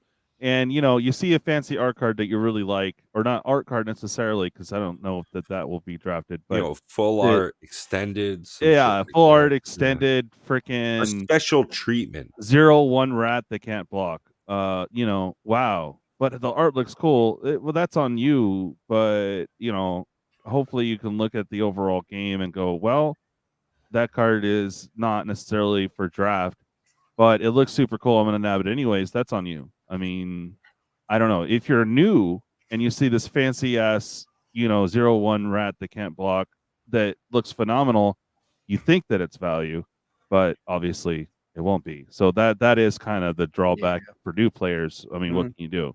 But it is what it is. And Indeed. I just got to give a shout out to Caustic, absolutely trolling me in the comments. I swear, it's like we grew up together. Like between his good God. opinions and how much he hates me, it's like we're best friends. Like I've got to say, Yeah. like one of my closest friends, I absolutely hate, and that's our relationship. Is that we love each other and we hate each other. And Caustic, I love the attitude that you're bringing. Also, your breath smells terrible. I guess next time he sees you, he should be wearing some cherry chapstick. Oh, Yo, never met him. I would love to. Oh yeah, duh. You got to make it to one of these conventions that we all get to go to. No, what we got to do is get Caustic out to the island, get a whole bunch of like Crown Royal apple in him, and then just like make him go out on a boat. On a boat. On a boat. Right, mother effer, I'm on a boat. Holy heck. Yeah, yeah. Just give him a freaking box of wine. He's good. Oh my god. Oh, A okay. little bit I was of about to say, slap the I'll join bag. him. I can Yeah. put down the crown. Yeah, a little slap and tickle. Sorry, I don't know why that came to me, but all right. So hillbilly. Speaking of slapping and tickling, I Oh, boy. honestly think Yeah. that the change with play boosters, the increase in rares, is going to make for a more lively play experience when you do go down to your local gaming store. I had a lot of back and forth with both Matt and Bob about this. And personal opinion, I really think that this is a move in the right direction. The amount of Magic the Gathering content creators I've talked to have all said less products. We need to slim down the product line, fewer SKUs. And this is literally that. The flip side is that it's going to cost more because Yeah. fucking of Well, course it does. that reminds me. Let's talk about that. Real quick. Literally, Tortoise like, is about. of course it costs more. I mean, duh. That Yeah, reminds me. yo, pack opening Yo. attic. Bob hates it. Shocker. Like, Well, yeah, fucking look A, at this. man. Listen Yeah, to this. 100%. Yeah. The other day, I was having a conversation. I was watching some dude's video, which I won't shout out. He 'Cause he's this shitty. This dude Yeah, was I asking get it. who would buy a more expensive Magic product, and I turned around and said, "Look, people buy collector's boosters with knowing there's an 85 chance of it not being good, and they're paying $20. Mm. People will buy this stuff." Yeah. No, it's kind of forced. So it is forced. So basically, let's look at the cost basis. If it's the same cost as a set booster, which is roughly about $5 retail, which would be fine. right? Times 36. That's the price you're looking at. So what about Turn $1.30? Fuck You're 80. probably looking like at a $6 booster pack, probably. That's $180. Yeah. Yeah. So you're looking at Thank you, Pat, for You're- that. if the set booster is typically 30, so $1.50, right? $1.80. Sorry, yeah, it was my math was way off. Don't worry. So add $30 to that. So yeah, about 170, 180 is retail, and that is your starting level. Or you could spend, $15, $25 more to get a collector's. So you know what's funny about this, yeah, right?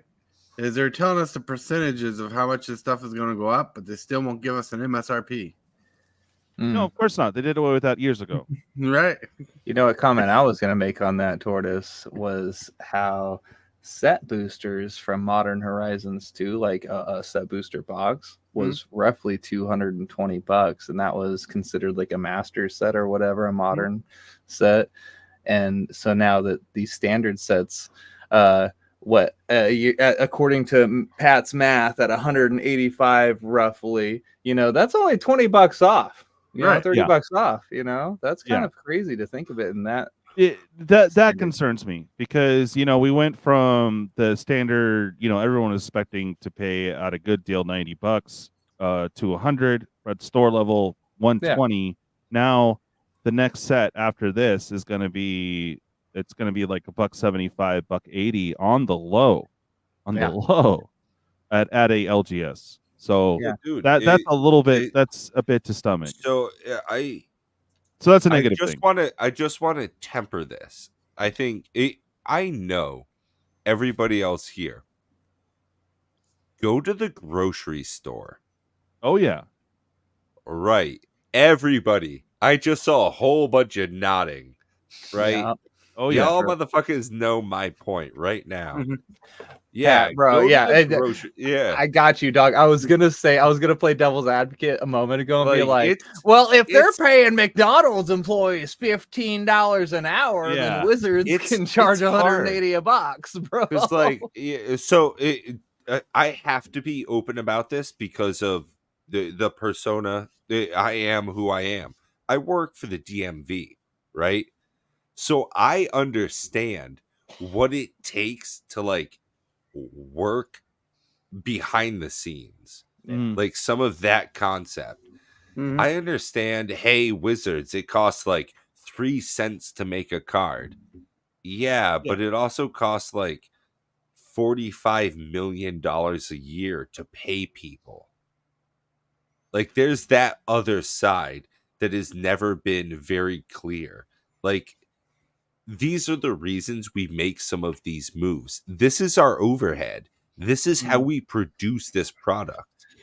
That transparency would be indispensable for the industry. 100%. You know, if Wizards of the Coast one said, this is the amount that we are making, this is what it costs us to make it, this is our profit margin, that would be a huge change in the industry. And nobody does that kind of shit. You have to get to like indie video game level to be able to see that type of transparency. You barely see that in movies, where a huge multimedia marketing franchise says, this is what it cost us to make Marvel's Avengers 3. This is what we paid Tony Stark's, it was Robert Downey Jr. It was $50 million to get him to sign on. No, they have NDAs for all that shit. If I didn't know some Magic artists, I would have no idea what it takes to commission a piece of artwork for MTG. It's very little. Yeah. They don't pay much. That's the sad part, is how little it costs for a lot of the things behind the scenes. So as a consumer, we think that this huge company is making so much money. And I mean, Russ, I'd love to hear your opinion on it. You open so much product, you give away so much product as well. You're giving away hundreds of dollars every month almost. It seems like what's your that, and idea it usually exceeds that. But the problem I see again is the price, Christ, Dave. obviously.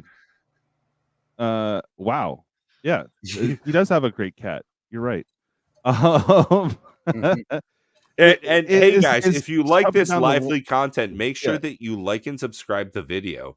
That way you can get notified when this incredible back and forth goes live. Not just Exactly. every Thursday, but also and we are driving. Chandelar as well.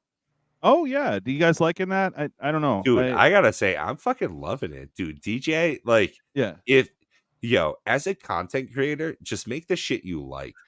Oh yeah. I mean, if you're built up on a community here, you make the shit you like. You come in with that, like, hey, I'm enjoying this, man. I'm having a good time. That's what I tune in for. I'm watching your Chandelar shit. Nice. Like, I don't watch much Magic the Gathering content in general. Like, 100%, I skip a lot of Rudy stuff. I don't care what the prof is doing. But I saw you turning some really old school 32-bit cards sideways. Yeah, dude, it's great. I'm making less room in my pants. Wow. That's amazing. That's a stretch. Well, is it Well, though? luckily, Anyway, I got I the don't want to pants know. to I do don't it. want to know. POA. Wizards it helps offset how much Hasbro is hemorrhaging. Yes, that is the reason why we have so much product.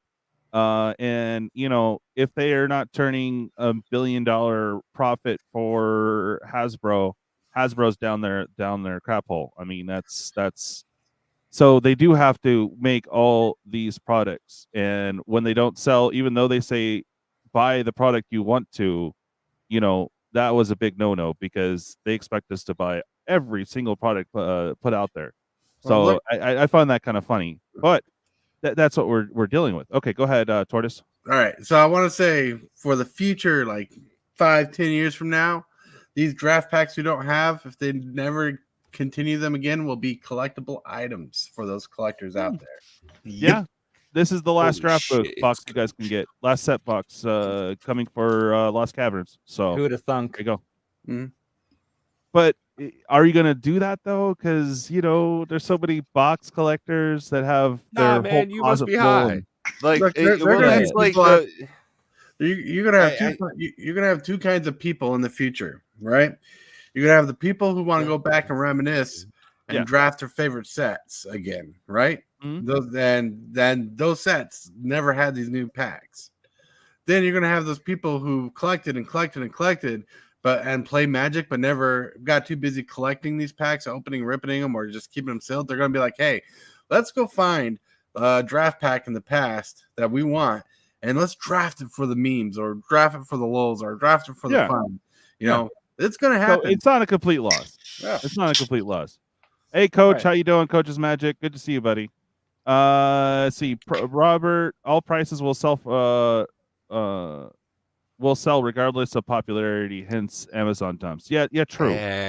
But yes and as a no. content creator, this is the main issue I have. Okay, as a content creator, who I'm going through a lot of financial issues. Right. I'm just sharing that as a base as 120 for a set box, for giveaways, or for myself, or for whatever. It's still a bit much, but you know, I can save a little bit of the pennies I get, right? But a $1.80 starting point is really rough. That's a tall order. So- yeah, it is a tall order, and it's not a collector's. Now, collectors, usually those that want the collectors, they'll pay the money. Cool. $2.50. But You know that price is going up. Come the yeah, fuck on, guys. You it's know gotta- that price is gotta. going up. Is the prices going up from the draft booster pack level or the set pack level? Okay, they It's said going up in from the article both. itself, in the article itself, it is going to be the same price. They said roughly, so it could be more, but it's going to be $5 a pack, roughly. So typical, you probably think maybe even $6 a pack. So, Okay. yeah. So yeah, on the low, we're talking 170 to 180 on the low. But you're going to have two products here at the LGS because they got to turn a profit to pay their overhead and all that. So you're looking at set boxes, play booster boxes sitting at about 200 on the shelf, and the next item up is 250. That's your starting point. So that's at the retail level. Like if you just want to pick up a box from your LGS. $250. Yeah, not my LGS. That's just $300 for a collector box. Oh, well, okay, so even worse. So what? 220 for a play booster and 300 for a collector? 220, 300. That's probably like that is two it's different gonna price a lot stores of people near me. out of Magic, and that's what It will. sucks. We want new players, yeah. but your starting point is $200 to even look at a card. That's Oh, that I have 100%. issue You with. always got the Yeah. math right here. Set box divided by 30, multiply it by 36. You're looking at a $1.85. Exactly. Give or take. Well, give or take. Yeah. So this, if you went at $5, and- I was doing simple math, but yeah, you're looking more close to 200. 100%. And I think you're on it, DJ. Is that your point? Is that Magic the Gathering is getting currently and in the future exceedingly financially difficult to get into. Yes. And you know, I think that this maybe I am trend will certainly keep up. Maybe I am a scrub, but I the still want to participate with everyone and playing Magic, you know? as fucked as it is, I think Yeah. in a way this almost helps local gaming stores. And this hot take, right? Because an LGS can absorb the cost of opening a box. Myself, I don't want to buy a box for $200, right? Yeah, and bust it open that's what and I'm then gonna struggle sell with. packs. But even if I had a better job, it still would you will may be buy touching on an boxes. interesting topic there. Yeah. Yeah. Dude, I know. It would constrict the secondhand market because and consumers honestly, wouldn't be buying TCG, it. dude, Yeah. I don't make content, so please make the video. I'd love to watch it. But an LGS taking a play booster box and then breaking it down to packs and selling it is a way that people will buy them. 11 minutes, I mean, Tortoise, DJ, or do you for gotta go you. before that? Okay, cool. I mean, Yeah. DJ, for you, as someone who does like openings for people and stuff, right? Mhm. What's It's the gonna be make it a little bit more percentage difficult. wise? Like, people would rather buy packs versus a whole box, right? Right. And you And know, I think Twitter this would have will been make that excellent divide even in this greater. topic or he's streaming right now, so we can't get Lance on a Thursday. But it would be interesting God to damn it, talk to him. Lance. I know. I've been trying. I'm gonna he text him did- right now. I'm gonna be he a did dick come on to for him. a Also, subscriber he's giveaway. taller than you think. Oh, is he? Yeah, that was the number one thing I said to him. I said, number one, you're taller than I thought. Also, you smell great. That's right. But I was really hungry, and it was kind of like sausages. Yeah, Mm. like at a party. What? Pat's not weird. He yeah. just has a superpower of super No, smell. no, we were at Gen Con. I Smells met of him in sausages. Indianapolis. It wasn't too far from Moonshot Games, the store that he Nice, does work nice. with there. Heck yeah. Yeah, no, phenomenal guy. Guys, if I could, honestly, before I gotta forget say, it, because TJ, I that's one of the great things hanging out here with you. You Yeah. know, it's a great community that you're making here, and that's so wonderful. Is the members for your channel, the patrons that you're gaining, and just people leaving comments and how lively the sections are that you have. Every time you put up a Working on it community constantly. post, Yeah. I absolutely love it. Biggest thing, I want you to put up a post and say, what should DJ have over his right shoulder? Mhm. And you have people Okay, me and Benson do were like talking a whole about this. thing, Just and real make quick, it. is no, what I was gonna do, because I'm a tribal head, right? I love my tribes, or Tybell, whatever. We won't get into that, but there Shit, are only I thought he 9 meant camels. white. There are 9 camels in Magic. Okay, I Oh, want to get okay. all 8 because one of them is from the was it from the Dark or Arabian Nights or something. Anyways, there's the camel, right? There's 9 camels. I was thinking of right behind me getting a big old frame with all 9 camels all decked out in a Do frame it. for the memes. For the memes. I am short. I need the foils, right? Because those will bling better in the background. But I think that would be epically a waste of time. So I think it's perfect. Heck yeah. So real quick, Tortoise. What's up? You typically don't buy boxes. You usually trade or buy singles, correct? Most of the time, but when I can buy product, I'll buy product. Oh, I know you're gonna go hard and heavy on dinos, bro. I mean, I would expect you to. But sets moving forward, say there was a dino theme or it was all enchantments, and you're like, bro, do you think that $200 price as a starting point is a good? Can you stomach it? I mean, can you handle it? I mean, if you're saving up for months, you're not going to get 2 boxes. You might only be able to get 1. Mhm. So, how do you feel about that? It Honestly, should also drive the single prices up a little bit, but I don't know. it depends on the cards on the set in the set. Right. Really, that's all it really comes down to. Like they could have a dinosaur set, but if the dinosaurs are crap, why buy it? Yeah, exactly. Well, If that's it's any just a set. bunch of reprints. Let why me buy pose it? the same question to Hillbilly. Hillbilly, say you actually had people you play with locally and you were actually collecting cards. I know you primarily play on Arena. You're not really buying cards per se, but say you were. Could you handle that $200 start price point? Starting point? Probably not. Yeah. Okay. Same question to you, TCG dude. Thank you, sir. Yeah. Honestly, I guess the writing has been on the wall. So short answer, yes. Yes, I could handle it, but in It limited would really quantity, have to have some heavy, like not just one card, but like a bunch of cards. You're like, oh, dude, I want to make a freaking seagull deck. Let's go, right? yeah, right. Hey, Yeah. being a Northwest guy, I like seagulls. Okay. Yeah. the You caca- know, caca. it's the first one to bring out seagulls. They have 20 of them. You can make a commander deck. That's awesome. Yeah, okay. I can see that for the memes. But absolutely. if I you're think not sure this- about a set, I just Mhm. think that $200 starting point is a bit much. Same question to you, Pat. And I I'll know be you've honest, gotten out of it, Yeah, but I fuck around. I drafted a collector box. Nice. Hell yeah! Super Fiesta. So, Let's go. like, I could see it in mean- 6 packs. 3 might be a little rough. So yes, like that's the thing is, so like I said, I have a state job. Like all my boys, like my friends and shit, are all doing at least as well as I am. That's one of the things is like surround yourself with people who are doing better, and by you aim for more, so you do better. Sure. It's like this whole thing. Yeah, you don't want to But be the that's just the smartest or financial dumbest guy in the room. So like responsibility when I topic. said I sent some Fallout pictures to one of my buddies today, I was like, "Holy shit, look at this!" And he's like, "We got to do this," and I was like, $50 for a deck. He's like, "Fuck yeah, when's it come out?"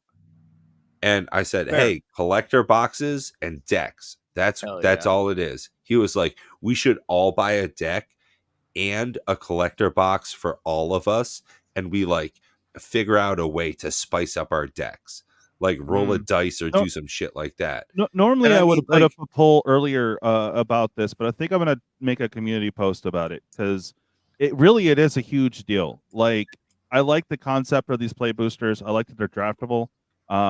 For your draft nights, typically it would be $15 or $20 to cover price support, basically.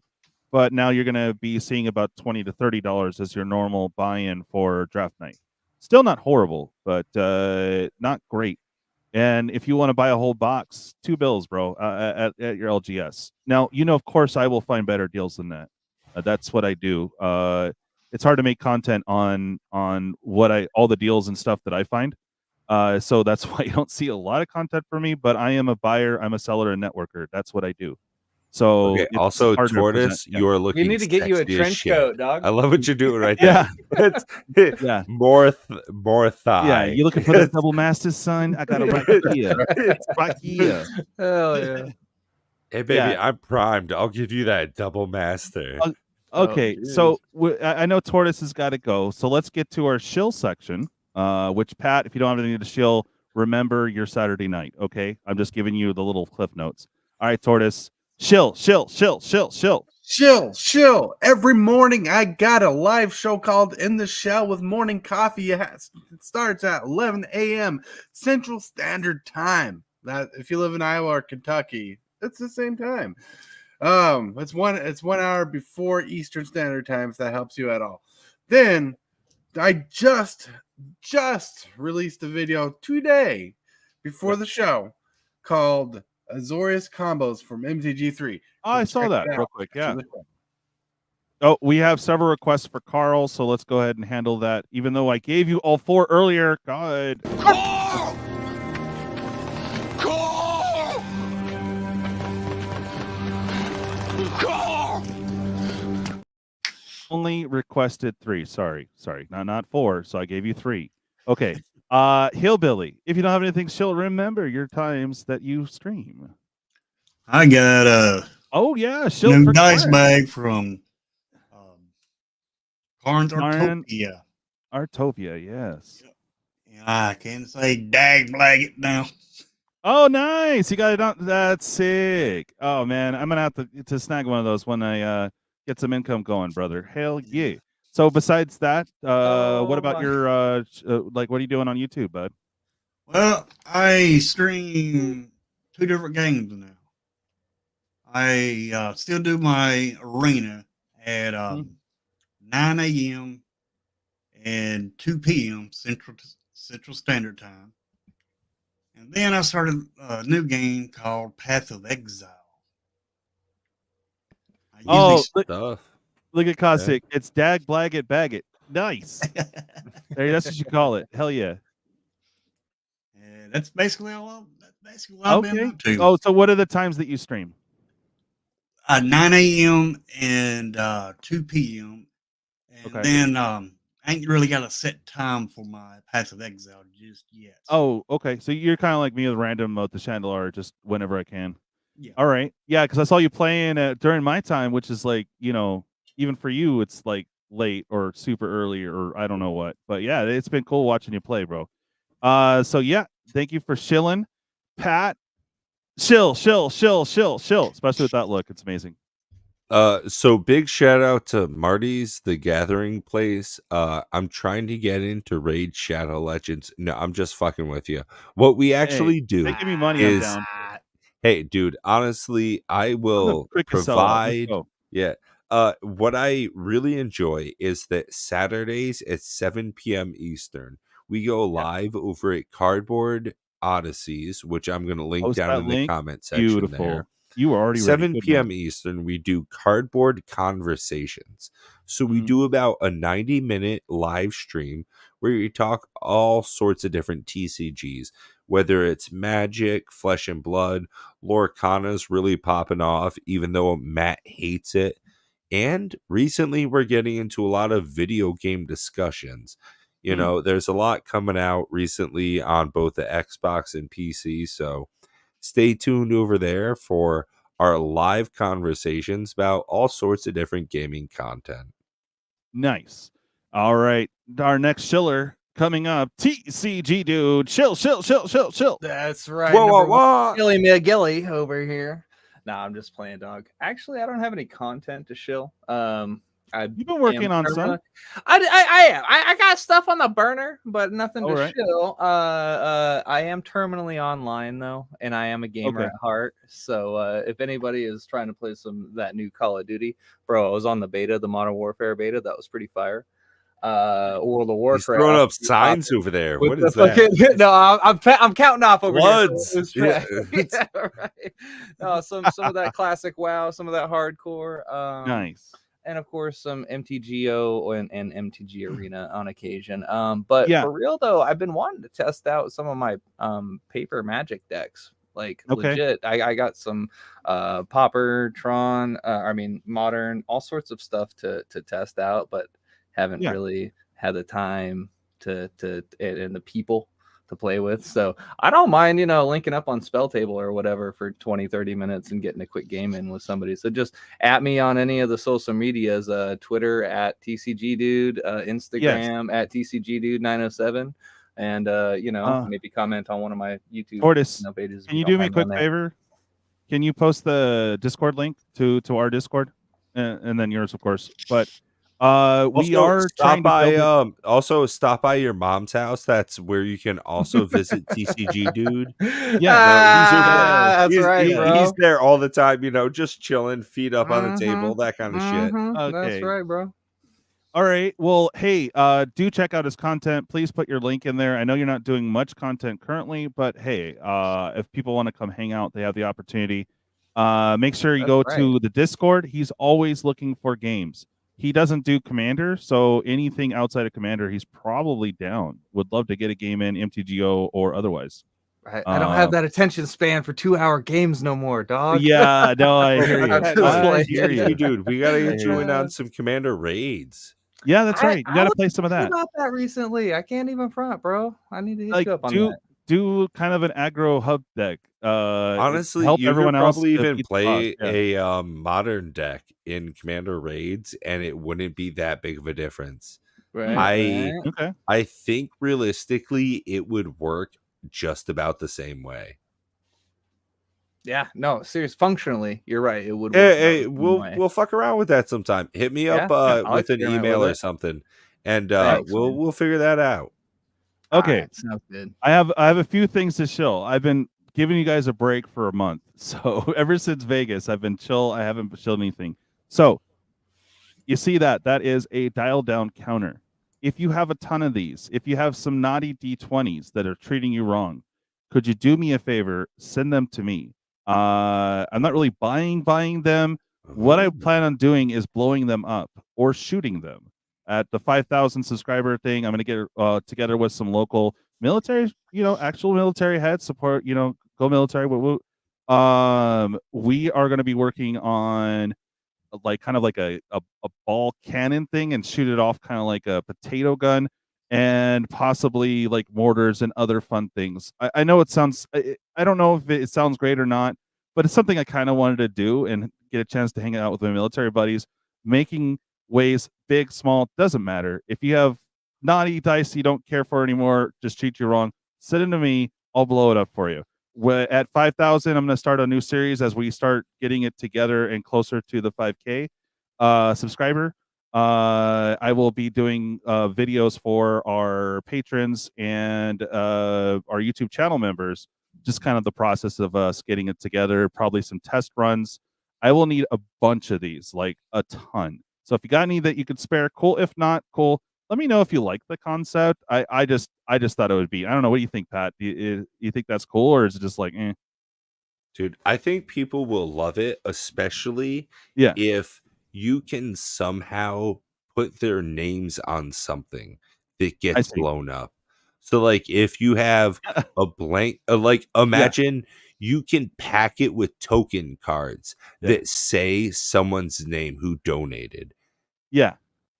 Oh, I hear you, I Marty. think No, that it's cool. that It's will cool. be a Yeah. huge thing. Not just that it has a dice that they put in, but also Yeah. that, Well, like, you know, that I like the personalization. challenge. You know, I do a lot of giveaways, so my little payback is I get to torture you guys sometimes in some of my games.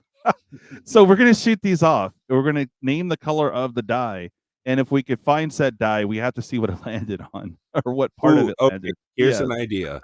You set up like a or a target giveaway. Yeah. set up a target way down range, Right. and Right. whatever dice gets closest wins a Yeah, collector yeah, booster we're gonna pack. have fun with it. We're gonna have fun with it. Yeah. So another thing too is signups have already started for collectors and for set booster box battles for Rivals of Ixalan. I will not be able to buy the boxes in advance and necessarily sell them live. So I do require for pre-order, but I am ordering a box already. I want to add to that order. So if you guys want to get on the pre-order prices, they're pretty decent. I can't say they're the best, but they're $15 to jump in the set battles. Pretty decent, I think. Chance for another 3 packs, or if you don't win high or low, you have a chance to win the Oh, box. hold on, Russell. Did you say set battle? Yes. Well, we still can have them. Now, to clarify, you're talking about the soon to be extinct, Yes, no the last longer one. existing. The last one, bud. Okay, so this is literally the last set battle that can exist. Yeah, most people want more, but yeah, after Okay. Lost Caverns, yeah, it's done. Okay, Man. well that's an interesting marketable idea right there. Yeah, there you go. There you go. The other thing too is we have the 12/12 subscriber giveaway. Make sure you guys get in on that. We're about 33 subscribers short for firing it. We're giving over hundreds upon hundreds of dollars of stuff out to try to help us get there. I appreciate any help that we can get from the community to get some new heads here. And you know, I like the fact that today was kind of overwhelmingly positive, but we give real opinions. We don't, you know, it's not all puppies and rainbows. I know a lot of the news has been negative lately, so I just want to address that. We're not corporate chills. We're going to tell you exactly what we think every time. Now it could be overly positive, could be overly negative. It's just the way the cookie crumbles. So I am finding the link for you guys here. Make sure you guys get in on the thing. Okay, there's a shareable link. Thank you. If you guys have not jumped in already, please do. And any entries for the previous pushes to get to 12/12 still count. So you have a chance of winning multiple fun stuffs. And wanted to brainstorm sesh maybe here in a minute. Pat, I got some great ideas from Tortoise, but if you guys are down after I go pee, would like to talk about running a 24-hour stream as a charity. Well, not necessarily charity, but a fundraiser, because I have some equipment goals, not necessarily, and giveaway goals that I'd like to hit. Ooh, And that's right, guys. That's right, guys and gals out there. DJ's got a whole lot behind the scenes. So if you want to know more about that, make sure you hit the like so that you get notified of further videos. Subscribe so you get all sorts of free content right to your inbox. And hit the comment so Russ talks right back to you. Because if you didn't know, this guy interacts with every single comment. That's right. He is so dang dedicated that he's going to I'm a one-man shop here, but yeah, he's doing it all. Look at him. This guy's doing the work. So please put in your side of it. If you enjoy it, make sure you're going ahead interacting with the links down below. Okay. Yeah, for sure. And again, so I want to talk to you guys about it. I want to run a 24-hour Chandelier stream, hopefully to benefit. There's it's not always just me that Ooh, I'm trying don't to tell him. fundraise Just for. tease him. Just say, "Ooh, we got all this good stuff. I can't tell you about it now. You'll have to tune in next Thursday at about 8 p.m. Eastern. Yes. Also, hey, maybe I go live. Just hit the button. I can't That's tell right. you now. All I can tell you, I got a lot of stuff going on back here, and when it's good to go, bazinga, like Rocky, you're gonna get it right in the mouth. That's right. I'm also at 270 subs now. Hey, big congrats. We got to get you up there, man. And that's a great hell thing, yeah. honestly, Hillbilly, is you just keep putting out the content. That's for me, and what we're doing on our channel. You just keep going at it, like with what DJ's doing here. If you like what you're doing, just keep doing it. Exactly. So by and by, I know some pretty decently sized YouTubers, and that's the secret, right? And Tortoise, he's falling on it right now. He's realizing it is create the content that you enjoy making. And that's why Russ is doing so well here. He loves having these conversations with us and the people down in the comment section like Caustic and Coach's Magic. We got POA. Shit, Jake and Joel showed up. People who literally make their livelihood on YouTube are showing up to hang out because DJ enjoys having these conversations. And what you're doing on your channel, what Tortoise and TCG Dude are doing, they're enjoying what they're making. And that's what drives people to us. Your vibe attracts your tribe. Yeah, absolutely. Exactly. So keep up absolutely what you're doing. Number one criticism I had, I wish you talked more. I wish I got more hillbilly in my MTG. Yes. I wish I could Dragon. send you. I wish you were already monetized so I could send you $5 for more coffee. That's right. Oh, okay. Tortoise, thank you for being on, buddy. I know you had to bounce. The coffee is Tortoise. That's right. There he goes. He had a blink effect. He's back There in you his go. shell. There you go. Back in the shower. All right, guys. Well, let's go ahead and wrap up the live here. Thank you, everyone, for attending today. And it was super fun. I know we were kind of all over the place on both topics, but it was cool to talk about the cards. Cool to talk about the booster. The booster itself, I think, is cool. The ending statement is, I just worry about the new starting point. Like if it was $150, that's rough, but okay. But $180, close to 200 that's my big negative. It's too big of a starting point to jump in a set. That's the one con that for sure I have issue with. But the actual design of the pack, I think is cool. I'm okay with it. It should me personally, I think it should just be one box. No collector, just one box. But that's not going to happen. They have to have other ancillary products and all that other fun stuff. Well, hey, we're gaining ground. No reason to say it can't happen yet. Yeah. Let's be honest. There's no fucking way it's going to happen. But right. Yeah, Exactly. Grumble. Hey, thank you, Hillbilly, for coming on. Make sure you guys catch him live, playing either Arena or Path to Exile. So good times. Pat, always a pleasure having you on. And hopefully you'll stick around so we can hash some stuff out. Tortoise, I know you got to go. Thank you so much for coming on, man. You rock. And of course, TCG Dude, you my boy Blue, always have been. Hey, man. Love to beat the homie. All right, no, just kidding. All right, guys, you guys have a great time, and we'll see you next Thursday. Definitely this Sunday for late night EDH. If you signups are always open, so if you want to jump in and for sure know you can make it, go and say if you're not sure but you want a chance at it. Hey, put me in as an alt if you're not sure, because sometimes people back out. We need to fill the game. So that's always at 10:20 Pacific Standard Time on Sundays. So make sure you guys tune in. And of course, I'll have a bunch of random streams between now and then, possibly. We'll never know. But I always guarantee a Thursday and Sunday are the 2 days you can always catch me live. So, all right, guys, you guys have a good one. And catch you later. Bye.